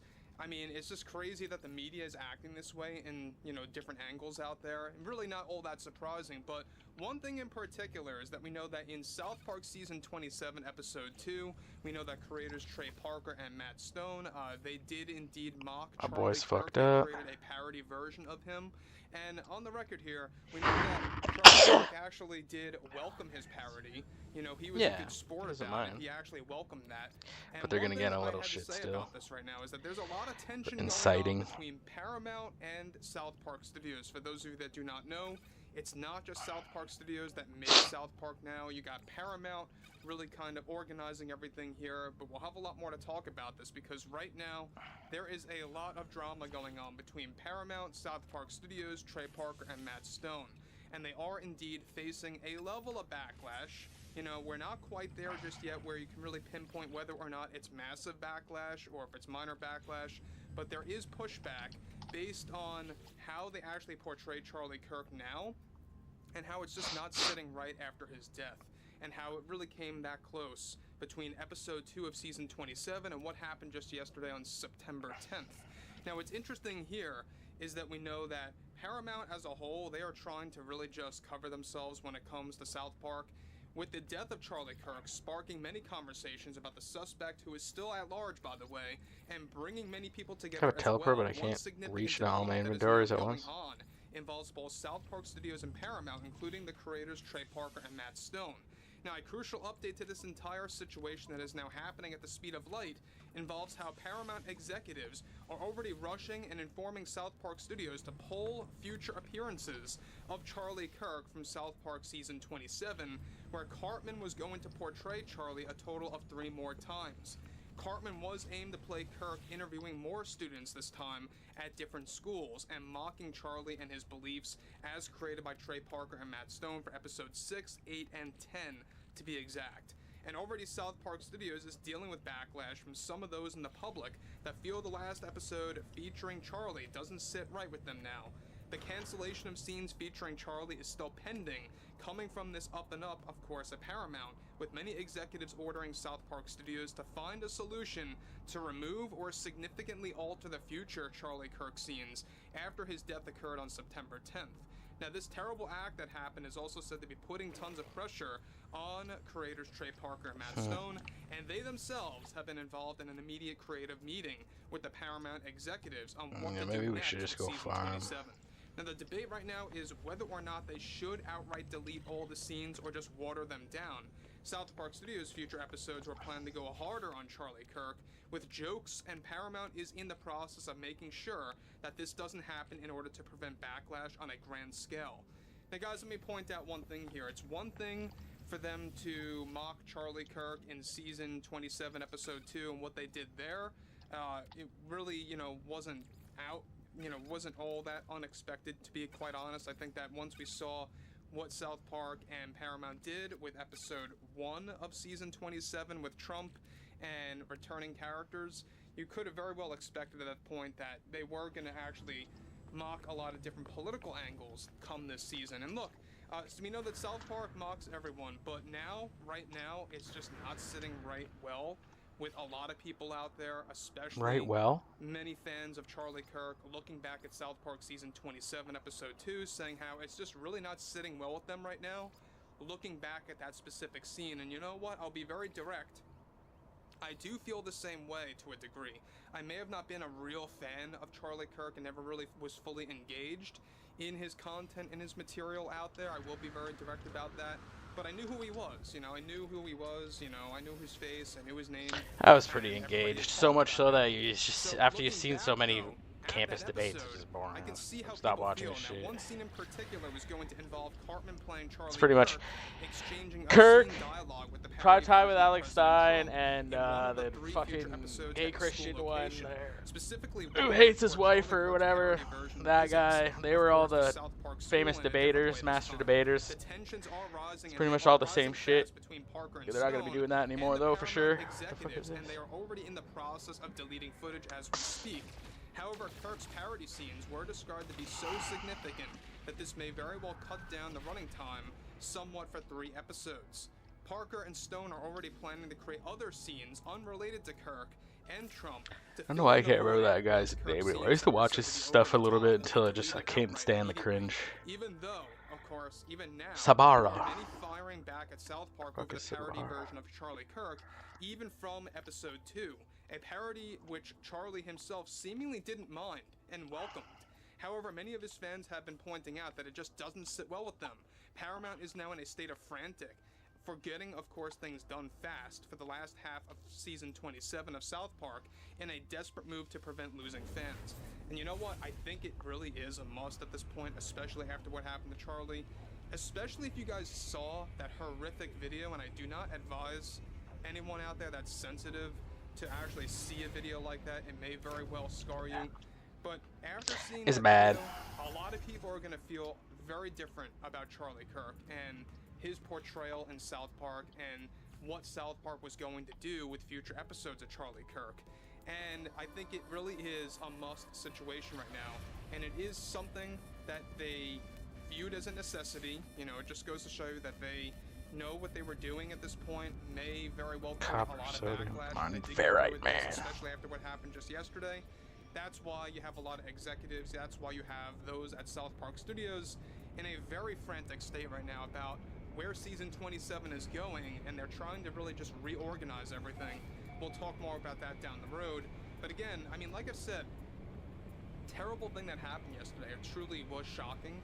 Very shocking. I don't care what side you're on, the left or the right, the middle, whatever you are. This is something that should have never happened. Period. The end. And to really just make it very known out there again, the suspect is still at large. They still did not get him. He's not in custody. They got him. After getting 2 suspects and letting They them got him, go Mike because they Zero. had the wrong When the hell guy was that released? Or, you know, individual. 2 hours ago. They still don't have the actual They suspect, actually, and that they really have is him. very alarming that there's still somebody out there after what he or she did to Charlie Kirk. Mike Zero, you wrong. You not. You is inaccurate. That is 100%. Yeah, I'm sorry, you wrong. They got the guy, supposedly. Laplace equation. Professor Dave. Pad 110. YouTube Master. New. What the fuck is that? Treyarch Boys, I mean, they're good. I really like some of the stuff they branched into, and then they kind of stopped. Do you know I eat any fruit in China? Eating 1 grape equals 24 doses of pesticide. Okay. Good to know. All people are outrageous about censorship by the left wing. Are outrageous? Outraged? Who the fuck is this? Cortez. Yeah, YouTube was like recommending all these like fucking old ass videos for a minute. Trucker exposes what it's really like in the USA. Canadian trucker exposes what it's really like in the US. Okay, best way to activate the vagus nerve. The vagus nerve summary. Unexplained. Turns out your health has a reset button. Lotus eaters? Yeah, we could go. We could do some lotus eaters. Everyone has a nice, pleasant voice from the lotus eaters. I can listen to them talk about politics all day. Yeah, lotus. Yeah, show me what the... Yeah, it's a sick lotus, actually. That lotus is pretty cool. Poor Chucky. I should just like to start by personally saying how devastated I was when I saw what was happening on that. Fuck off this fucking... Home from work, seeing the What do we got here? Is this discovered? On X, it was one of the worst things I've ever seen in my life, and it's a true tragedy. That's a baobab. All these are baobabs. This is it's Petit Prince. This is the Little Prince. It's a baobab from Little Prince. That's a baobab. Where's it going now? He's going to Target Sweep because there's this big old motherfucker right there. And saw the tremendous potential, right? And Had a Beesalem. That looks like a big motherfucker. The thing is as well to mention that it's not just that Charlie. Oh, it wants to help me. Oh, get to where I'm trying to. He also obviously, through the medium of debate, saw potential in secular lady. Well, changing them, making them into better people, more virtuous people. You brought up a whole number of wonderful, powerful videos down yesterday about just him, like on the Whatever podcast, or just trying to change people that, frankly, other people wouldn't give that time to. Who would just deem a lost cause from the Dihydrogen and ferrite. Nice. Is our generation's version of climbing Everest. It's the greatest challenge. It is, and as we'll go through with this segment, it's harder today than it ever has been. It's naturally occurring. Oh no, dihydrogen is naturally occurring. I'm thinking of looking at this clip of Trump. deuterium. We might remember this clip very famously after the passing of Ruth Bader Ginsburg on the Supreme Court, because his reaction is That old bitch was like a nightmare too. I heard she didn't really do anything good. Wow. I didn't know that. I just, you're telling me now for the first time. She led an amazing life. What else can you say? She was an amazing woman. Whether you agreed or not, she was an amazing woman. Yeah, she did do a lot. She was pretty amazing. I'll stop it there, just because I'm aware of the song in the background. That was just it happened to be going on when he was recording. The contrast is remarkable, isn't it? Between how the right behaves and how the left behaves. And you have to bear in mind as well, this is a woman who ceaselessly tried to have him removed from office, who was behind every impeachment attempt, every attempt to discredit him, drag his name through the mud, and that's how conciliatory he was to her memory, right? Whether she deserved it or not, he was the bigger man, and he just got up there and admitted the scale of the legacy that she left behind. Damn. And that is something that just cannot be done, seemingly, from the other side. So I just wanted to go through some of the, you covered some of it yesterday, Dan, but also the fact that for many of these people, they are the most rabid, crazy people you'll ever see in your life. So this is an example of one of the lead developers for the Ghost of Tsushima sequel that's apparently coming out, and she mocks the death of Charlie Kirk. Is this the one with samurais? Yeah. But Netflix casting. Oh no, I don't recall there was anything to do with that. No, you're thinking of the Assassin's Creed game. It's yes. a little different, but this is an American game. Right? So even though it's a game set in Japan, it's an American company, and yeah, she was not only that, but then she was fired because of basically cheering on the death of Charlie, and she went on to say as well, I would lose my dream job all over again if it meant, right, so just no remorse whatsoever, just kind of irredeemable. Destroying something good is more important to her. Yes it is. And obviously Blue Sky, that bastion of tolerance and compassion, was the absolute gutter of the internet. Aren't these all the people that left X because they said it was too hateful? They did, and now they're just bringing about kill lists, it seems, for who should be the next target. Okay. I have seen actual kill lists posted by some people where they've crossed out the name of Charlie Kirk, and they do have a lot of the other mainstream centre-right figures like Ben Shapiro and others on there. Frankly, this isn't surprising to me. It would have been shocking years ago. Indeed. But we see that every single time something like this happens, this is the way these people, if I have to call them that, react. And the fact is that what makes this seem even worse and even more brutal is that we have all seen the video. I saw the video. I'm of the generation who grew up with live leaks. I never watched any live leaks, so I'm aware of what that was like, desensitizing many people around my age, but I always avoided it because I knew I didn't have the stomach for it. Seeing the up-close footage of what happened to Charlie Kirk, and knowing that his family was there to witness it, and that his own daughter, scared by the loud noise, ran to him for seeking comfort. He was presumably already dead by that point. That is one of the worst things I've ever seen in my entire life.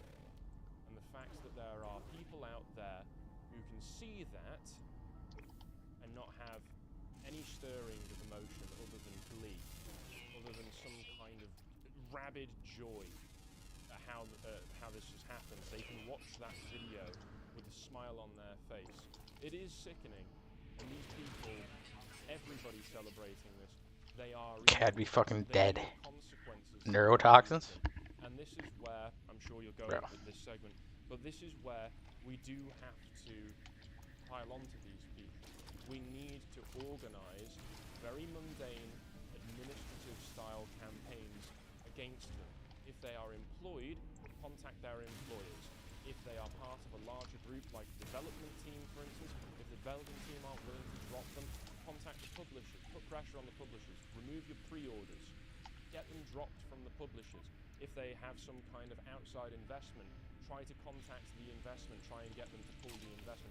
Do anything, even something as mundane as putting complaints in. A mass complaints organisation or organised campaign can actually jam up a company very, very easily. These people need to know that there are practical and financial consequences to their actions, because what we are seeing is encouragement and incitement of political violence. We don't want this to escalate. Can I just repeat one line of that? When the shot went off, Charlie's daughter was scared by the noise. She ran to her daddy. People are celebrating that. Yeah.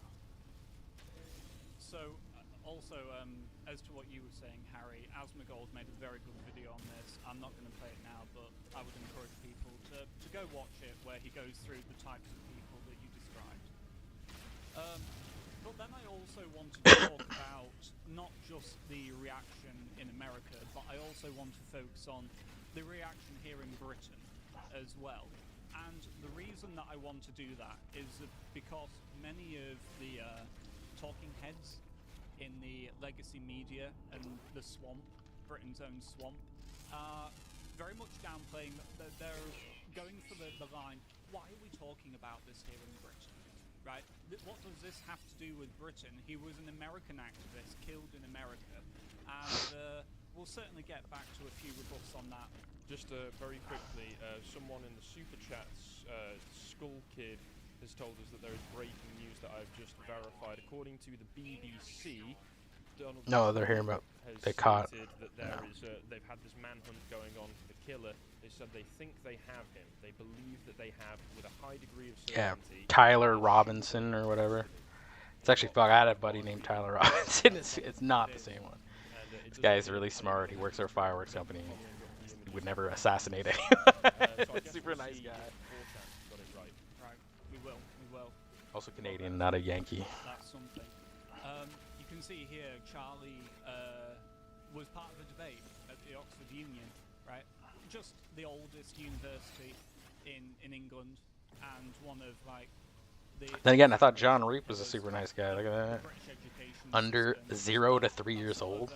It's the apex, right? To go to Oxford is Thanks, basically bro. the best education you could have in the United Kingdom, or at least it has been, historically speaking. And as you can read here from the article in the Telegraph, Oxford Union president who debated with Charlie Kirk appeared to celebrate the shooting. And just so you can see him, UK Aesthetics here provides this was a debate. He is at Oxford. Yes, and ABB. not just at Oxford. ABB. Nice. They didn't let me in with ABB. Right. And that was when ABB actually meant it. I checked in the requirements. If A baby. a baby. exclusively for like 1 year foundation. What the fuck is a baby? To do You know, a baby. We're all babies once. Speak for yourself. Yeah, coming out of college with the equivalent of ABB myself, I wouldn't have got in. No. I wouldn't have expected to get in if I thought, oh, I'll try and apply for Oxford. I wonder what it is about this guy that they bent the rules on. I don't know. Yeah. Must be something. Curious question. Okay, that makes life a little easier. Yeah, I could say something, but the picture speaks for itself, doesn't it? You could tag multiple things, yeah. But the fact of the matter is that in messages that were put about all over X, because the WhatsApp chat leaked, Mr. Abaronia posted Charlie Kirk, let's effing go. Yikes. And in another message, he basically stated, lol, to this news. So not only that, because there was a point made in the Despicable and disgusting. yesterday, and I believe a strong one, that for Guess many that's of just a bunch of cubes. That's evil people, fuck out of here, it's boy. very much abstract. They don't know Charlie in person. They just see a person they hate online who has the wrong opinions. But this man looked him in the eye, stood across from him at a table. And they would have had other exchanges before and after, and Charlie would have been entirely courteous like he always is. Of course he would. He's courteous, but he is pretty. He'll lambaste you if you're wrong. You know what I mean? He'll make you feel pretty stupid, and then you have a whole crowd cheering behind you. That could traumatize a little lefty to death. The point of causing murder is inexcusable, but the sequence of events. Still, we'll get to that. President-elect for the Oxford Union means that clearly his peers had great confidence in him being worthy of such a position as well. So it's not just him, it's all the people who put him there in the first place. And let's just play this little clip, shall we? Because this reveals something more to his character. To effectively create change in the world we desire, the side prop will argue that at times there is simply nothing else that can be required other than violent tactics. And this is a view I Paul Splitter module. Got you. For what? Some institutions are too broken, too aggressive, too oppressive to be reformed. Like cancers of our society, they must and they should be taken down by any means necessary. By any means necessary. I shouldn't have to explain this to the custodians of Oxford University, but that is a call to violence. Right? That's what that is. That's incitement. It is. Plain and simple. Plain and simple. So how is he... It's dehumanization. It's incitement to violence. And again, if you're watching this and you have any sort of connections to Oxford University, if you used to go there and still support them as what's the term for it? I always forget when you. Alumni. Alumni. If you are. He's looking for the word alumni. Oxford University, until they sort this out and fix all of the problems that led to someone like this being the president of Oxford. An alumni. Or even being let into the university in the first place. Pull out your financial support. If you don't have connections, still email them, put in complaints, make the admins' lives living hell. I mean, until they actually with do Oxford, something. we shouldn't need to, but yeah. Of course, but that's what it comes to, because this is not good enough. The Oxford Union would like to unequivocally condemn the reported words and That's sentiments it. expressed by President-elect so-and-so with regards to the passing of Charlie Kirk. His reported views do not represent the Oxford Union's current leadership or committee's views. The current administration has, under President Musa Haraj, no association with and is entirely independent from his administration. In alignment with the statement published by our society earlier today, we reaffirm our stance that the Oxford Union firmly opposes all forms of political violence and strongly stands by our commitment to free speech and considerate debate. We would like to reiterate that our condolences lie with Charlie Kirk's family, especially his wife and young children who are enduring such terrible grief. Right, so no consequences. No, it doesn't. No, nothing seemingly related.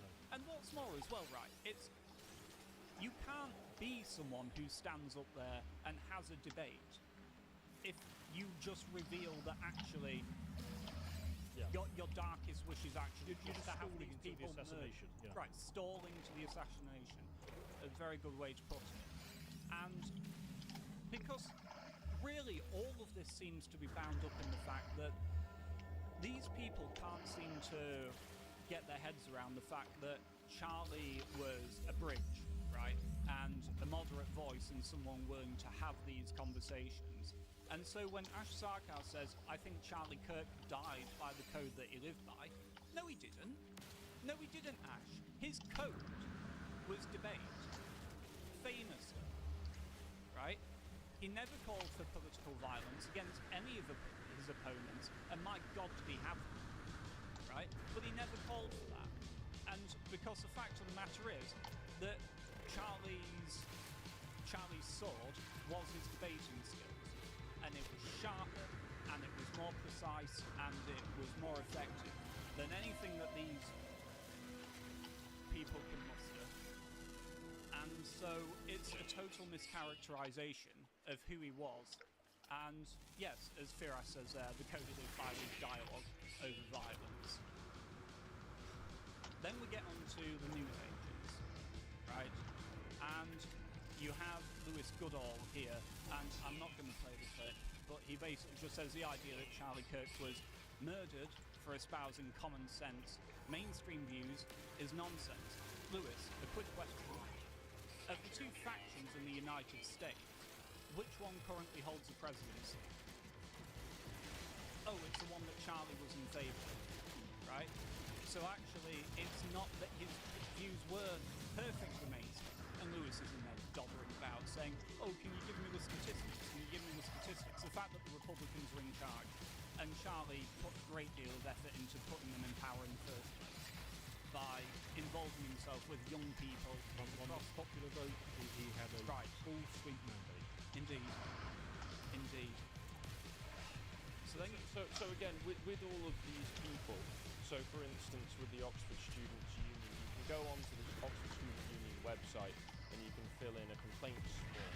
A few thousand of those might make their lives a bit more inconvenient, perhaps inconvenient enough to say, maybe we shouldn't have this guy in charge.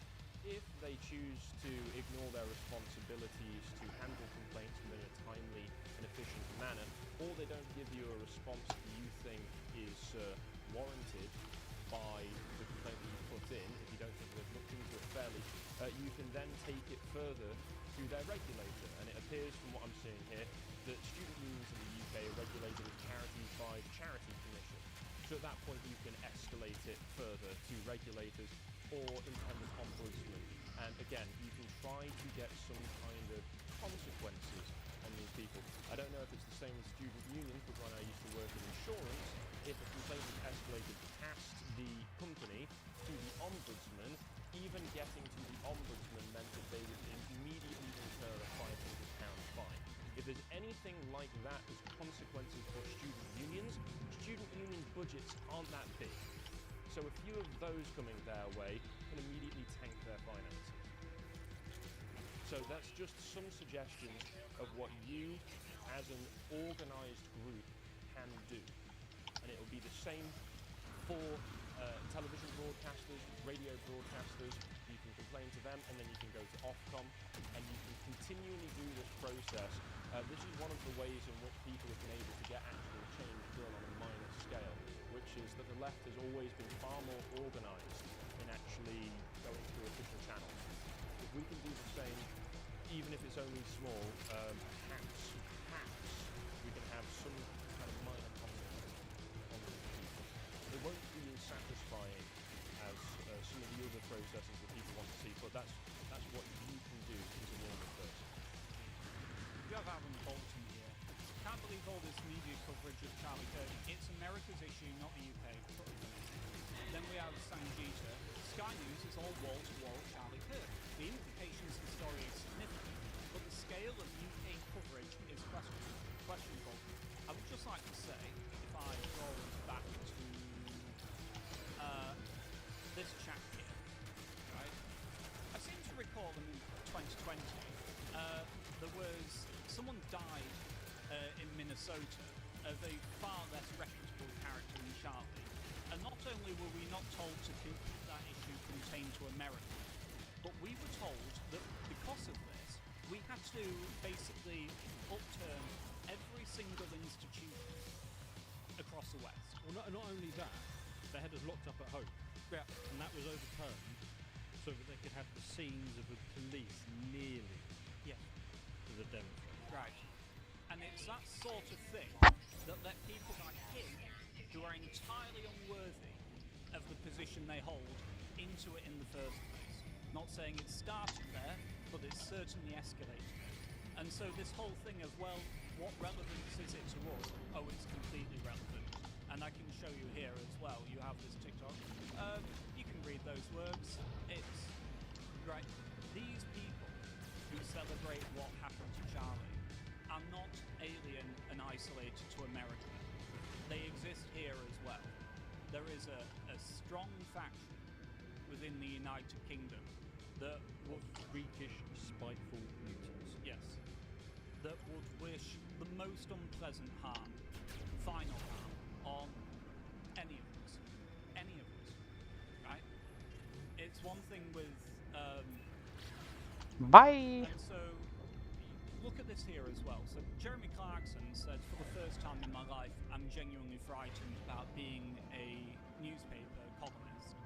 And then you have this apparent comedian said, well, stop being so objectionable. Yeah, problem solved. Just agree with us, and then we won't have to kill you. So Yes.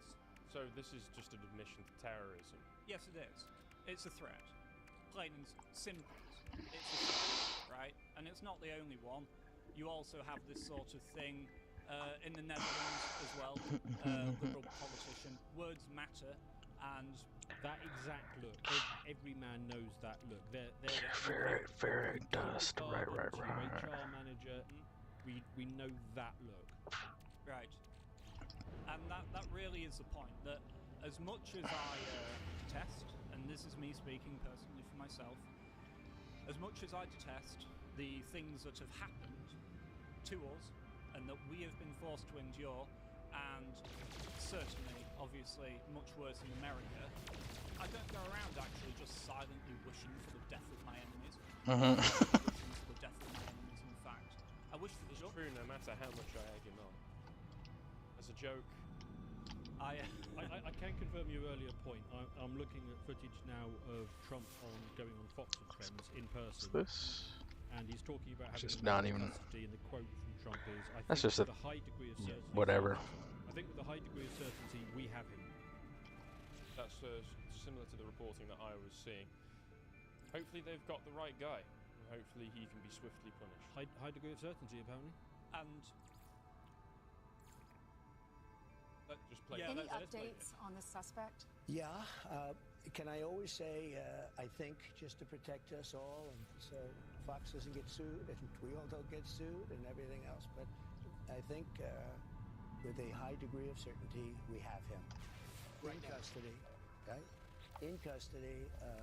Everyone did a great job. We worked with the local police, the governor. Everybody did a great job. You know, getting somebody that you start off with absolutely nothing. And we started off with a clip that made him look like an ant. That was almost useless. We just saw it. There was somebody up there. And so much work has been done over the last 2.5 days. You know, it's amazing, actually, when you start off with that and then all of a sudden you get lucky. High Sentinel activity discussed. Yeah, I think we're disgusting. And he's in custody. The broadcast site, there she blows. What's that planet I look? would just quickly like to return to this point here as well, because as High Sentinel, fuck. Very consistent on, we personally believe that politically people like Nigel are actually soft touches. Right, they're moderns. Captain Resource. Right, we say this all the time, but we don't wish for this. Go there in a minute. Just want to clear this We don't building. wish this on anyone whatsoever. And it's the fact that these people can't tell the difference between someone who's on the moderate right or further along it, right? They just see the ignorance. Is this planet again? About the minutiae. They don't care about the nuance of political philosophy or who cares about what. All they care about is the fact that you're not one of them, and that basically gives you license for whatever whatever can be done to you should be done to you. Well, it's been said many times. They have come up with this formula, which is that Nazis are the worst people who ever lived. Nazis deserve to die. Yep. I'm going to call you a Nazi, therefore you deserve to die. Yes. There you go. And so you have Rupert here saying, very Fair enough. really, seeing the reaction Pretty much what they do. from some on the British left, I have no doubt that many will cheer if an MP on our side of politics got knifed in the street. It's been utterly disgusting and incredibly revealing of what these people really think of us. Grim. I think Rupert's right there, and I don't think he understates the gravity of it either, to be honest with you.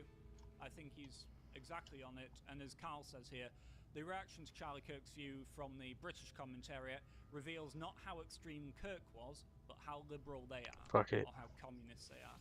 Sequestered away in their echo chambers, never speaking to the right, they can't believe what they're hearing, but those views got Trump elected, right? And it's totally true. Thanks, bro. So, yeah, it's not just America as well, though I grant it's clearly even more volatile over there. And again, I could only just say how deeply sorry I am to Charlie's family and all the people that he loved and loved him, because this should have never happened. And It's truly terrible. Who are the men who pick the scraps amongst the ruins at the end of history? Underwater Well, protection because module. we Oh do yeah. so every day. Between the towering buildings of a fallen empire, we find the Fellaheen, The Fellaheen. who know nothing of the turning of the cosmic wheel and find themselves outside of civilization. Yeah, right. 45 more minutes.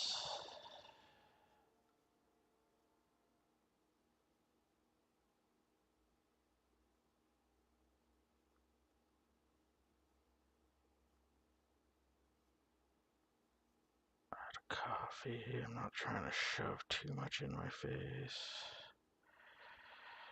Today.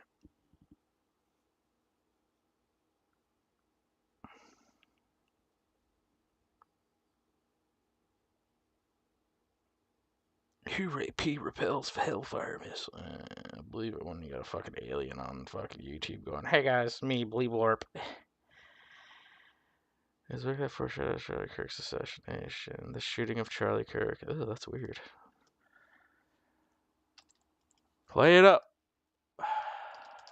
Go back to the body language guy. If it's interesting, it's interesting. What do you want me to say? Oh, he did the press conference. Okay, he did this before the press usual conference. with Whatever. events like Charlie Kirk's assassination that you will get a lot of misinformation and a lot of disinformation out there. Maybe people want to attract attention, attract clicks, maybe make a quick buck, like in this case. But in general, you have to be very careful. And I mentioned that there are so crazy conspiracy theories out there of which countries are pushed for the assassination of Charlie Kirk, or people posting this AI-enhanced pictures that lead to nowhere because they only tamper with the evidence that the FBI is sharing with us. We also have, individuals who wanted to make a quick buck, in this case with books on Amazon. And this is a book that people were asking me, what is going on here? The shooting of Charlie Kirk, and how is a book released so quick on a topic that doesn't have even 36 hours? And by the way, the strangest thing of this is that the publication date on Amazon is September 9, 2025. One day, the day before Charlie Kirk was shot. So how does this work? Well, it is, people are saying that, again, a lot of confusion. People saying that this had been planned from the start. This is some kind of crazy ass conspiracy. Some people already knew about what was going to happen.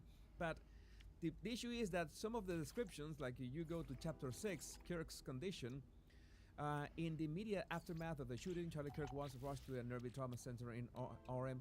Eyewitness recalled the urgency of paramedics working at the scene. There's a lot of details in here. Both the shooting itself and the circumstances of the event itself that are exactly like the event. So how could this happen?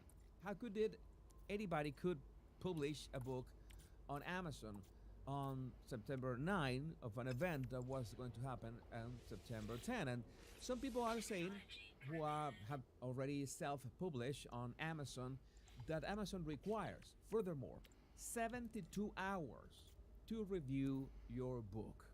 So once let's see that you use ChatGPT to write a book in a couple hours, or maybe 1 hour. I don't know. I don't know how long can ChatGPT take to write a very bad book.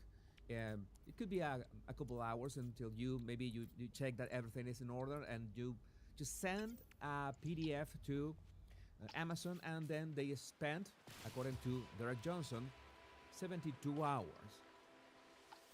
Let's start with that clue. That is not exactly true, because I can say from experience, in 2018, I self-published a book. It's in Spanish on my Amazon account, in which I self-published that book in exactly one afternoon. As in, it's like 2 p.m. and and I thought, oh, it would be great if I publish all these writings that I have on Amazon. Let's see how this works. And I remember that was like 10 p.m.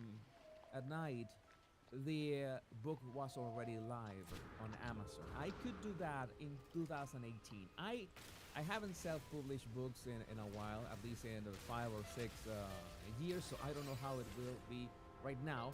But I can tell you that the approval process is much, much faster than some people are claiming. Again, in my case, I built the complete design of the book in a few hours, and it sent it to Amazon, got approved in 4 or 5 hours, and by 10 p.m. the same day, it was everything, like 8 hours. 8 hours in total was the process. Maybe I got lucky, maybe, I don't know, it was a real stories book, an anecdotes book. Maybe I was lucky, but even so, the publication date of my book was that same day. As in, okay, I worked my hours off that day, and the publication date was that day specifically. So what happened here? How do you? Well, it's very simple, actually. Is that sometimes you are self-publishing on Amazon books that maybe you have published elsewhere. Maybe you have worked with a local publisher many years ago. Let's say that you work with a local publisher at your city, in your hometown, in 1990, all right? And all of a sudden you remember that you had a limited run of 2,000 copies in the 90s of your book. And, well, you have a working copy on PDF, and you never considered just uploading that to Amazon. So you self-publish on Amazon your manuscript on PDF.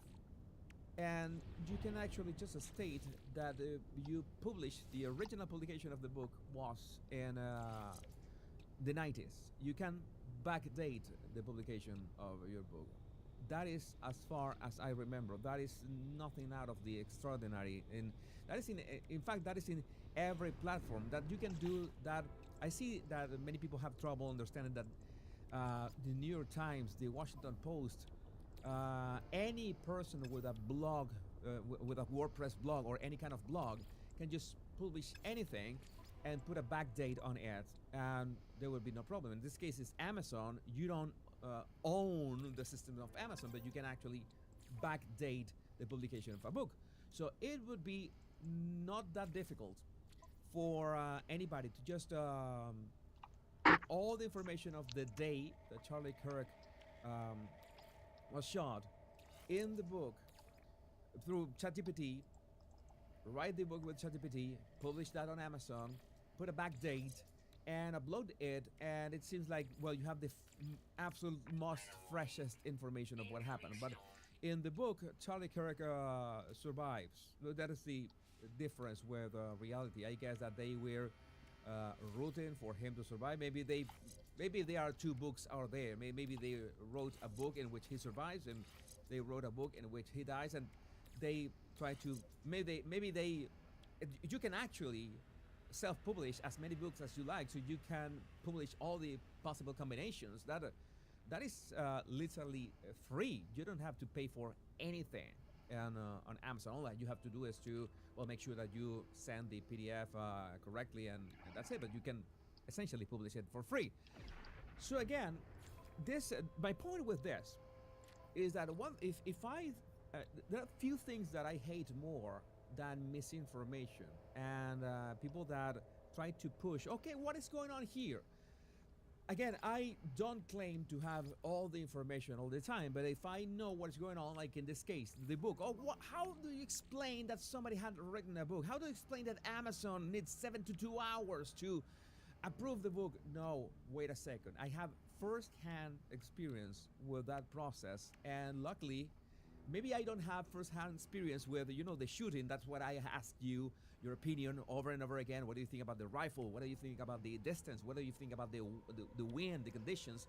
Because I don't have that experience with shooting, but I do have experience with, 1, self-publishing on Amazon, and 2, I have experience with forensics in terms of, well, knowing when a video is legit, knowing when an image is legit, knowing when people say, oh, I got a better image of the suspect, and no, it's an AI enhanced image. You're putting things on the image that are not there.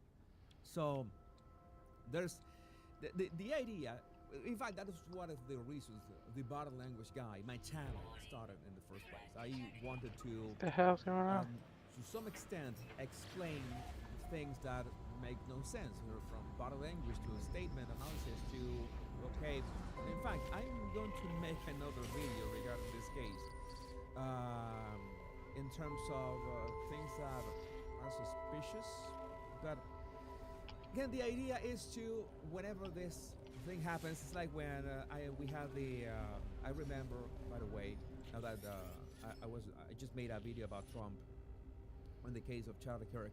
I remember with Trump's assassination attempt that the first thing that people were saying that was fake was the photo of the bullet just grazing the sky right behind Trump's ear. And so many people were saying that that photo wasn't possible, when I dedicated a video to proving that that photo was pretty much possible.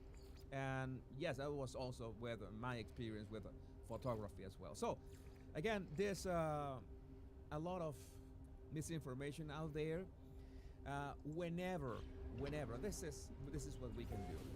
Whenever you see something out there that doesn't make sense, maybe it's a video, maybe it's an image, maybe it's a book on Amazon that it's backdated. How is that possible? You see something strange. The best way is to just go. You have my socials and my email on the description of this video. My X account, you can reach out to me on my X account. It's the fastest way. I'm on X literally all day long. If you need to write a little bit longer, my email is in there, and also my Instagram, just in case, as a backup, it's right there. So again, I need to make another video. Again, the time has when you have a little sleep, the time works a little different. Let me know what you think about this in the comments. My name is No, I'm not gonna examine shit. Just in case I have Yeah, that deep space object can eat my bag. Oh my god, I used to have there's my book on Amazon. I'm gonna leave you my book on Amazon, not written by AI, in the description of this video. Much love and peace. Doesn't look like there's any fucking sentinels. Good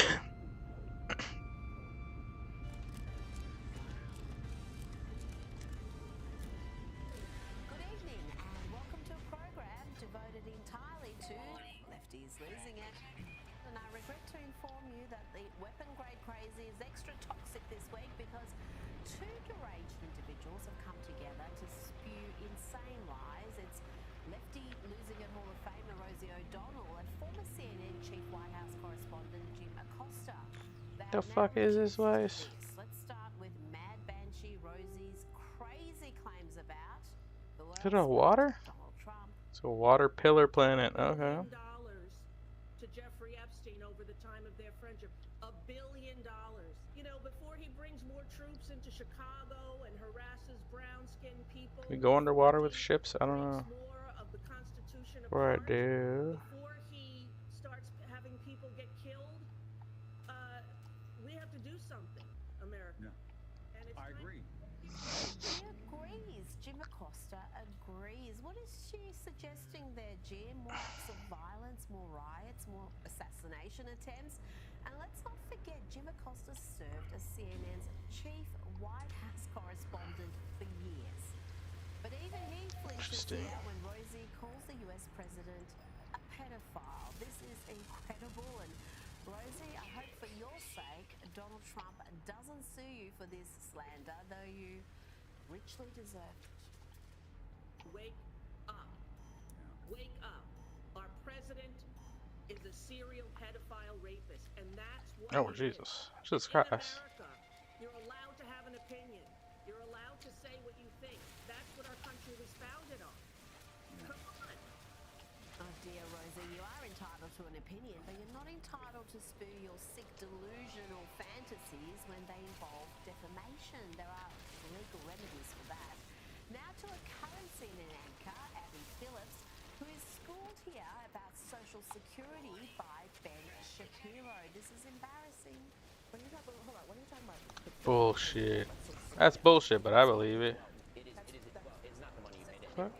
It's the system that they pay in. Well, no, You're calling yes, but believe me, I know a lot.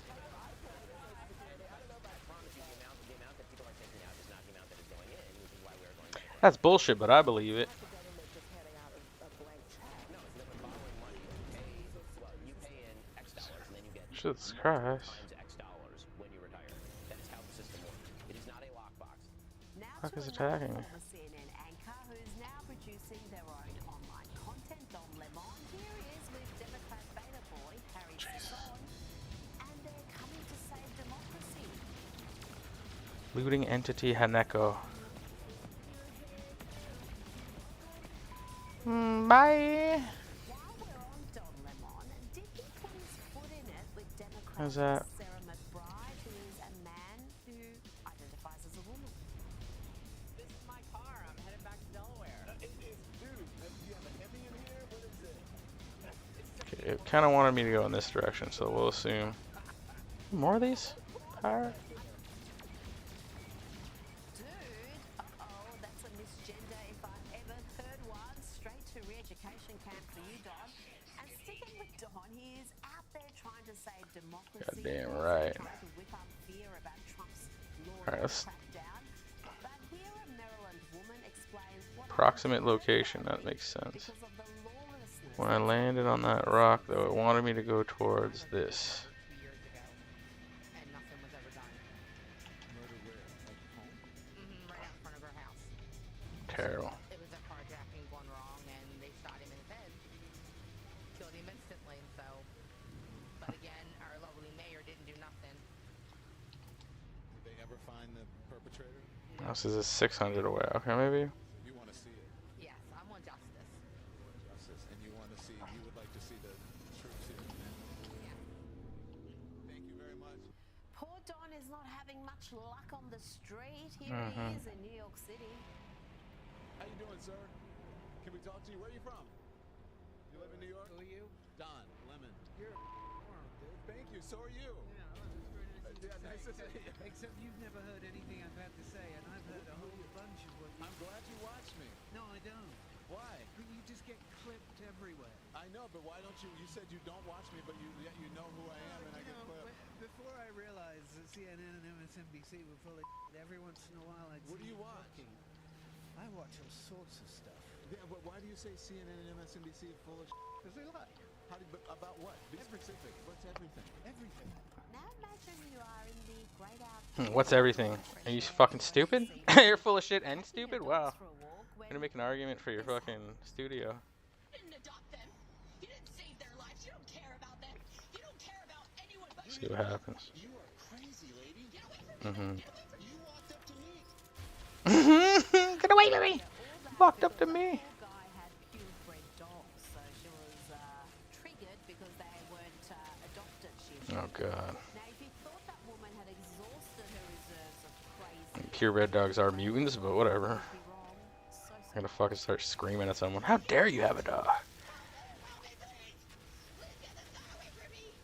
Touch me, I will knock you out. You attack me, I have a right to defend myself. Okay, listen. Get away from me now. This guy is harassing me. Look at his red dogs. Look at what an unethical piece of this guy is. This guy's crazy. Someone get your ball. you know, when people act that crazy, act that weird, one assumes that they're on something. Kind of how I felt when I saw these Yeah, they're on fucking SSRIs. California Governor Gavin Newsom. I've been on a journey like most people, feeling great and stressed and doubtful. The last 2 days, I don't know what it is. I think it's maybe the dust settling after Madison Square Garden. See how that went? Kind of a roller coaster. And sometime in the last few days, I'm telling you that the morning I shift and young men, where Trump has put so much time and energy and sort of drone culture, everything else, they don't vote at those numbers. And I think suburban women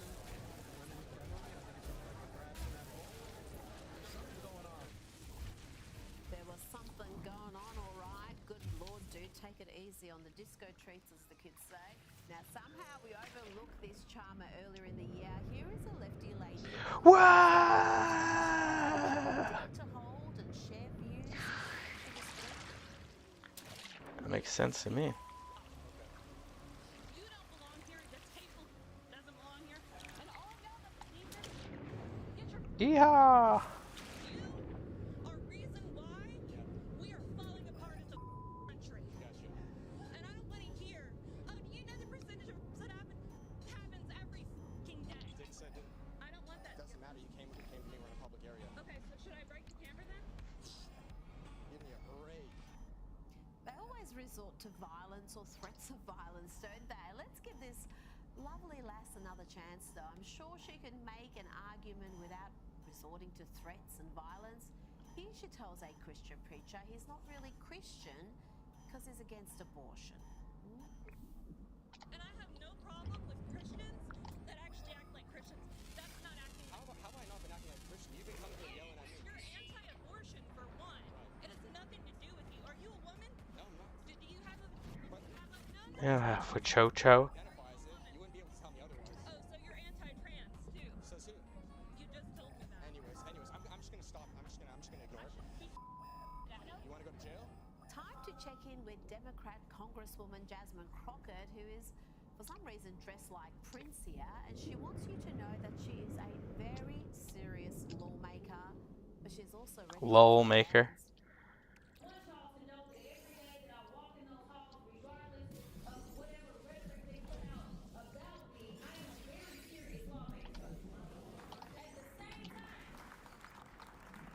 Oh, there's some sodium nitrate. Hell yeah.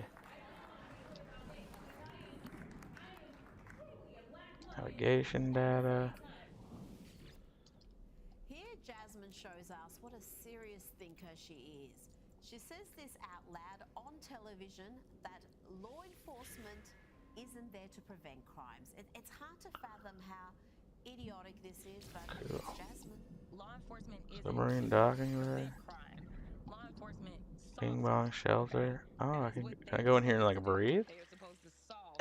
Cool. Not necessarily Very cool. them from happening, per se. Now, last night we spoke about the media's shameful silence on a horrific murder in North Carolina because it does not fit their preferred narratives. The brutal murder of a young Ukrainian woman would have never been properly exposed if not for platforms like X, and that has upset the lives This thing's absolutely fucked. Stelter. He appears more horrified by the outrage about this murder than the crime itself. The energy from pro-Trump activists, they picked up on this video from local news and ran with it. It's a little bit like the times when civil rights groups have raised attention about police-involved shootings. In this case, it is Trump-aligned influencers who are posting a storm about this case on social media. Really, over the weekend, Elon Musk, Charlie Kirk, other Trump-aligned figures succeeded in making this senseless death a symbol of big city crime. And it's being used, as you said, Brianna, as a political symbol, with MAGA media calling for more forceful punishments and more incarceration. I have to say, some of the comments around this story are baldly racist, stoking fear of African Americans because this man attacked a white woman. The open racism on sites like X today, it is eye-popping. And we're going to have some shameful antics from CNN shortly. You will not believe how low they have sunk, but let's start tonight with the leader of the free world facing down demented protesters ruining everyone's dinner. President Trump was at Joe's Stone crowd in DC to Oh, are they attacking me? Fuck out of here, boy. Marco Rubio was there, Pete Hegseth.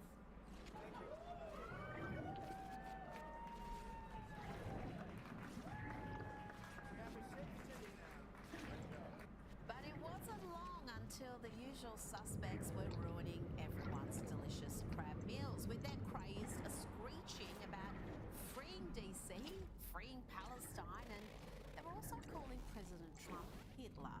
Watch the president walk towards them as they made spectacles of themselves, now international spectacles.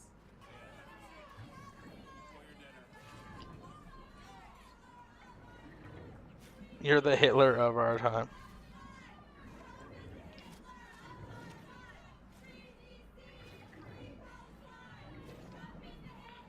Free DC, free Palestine. Yikes. You guys gotta figure out better rhymes.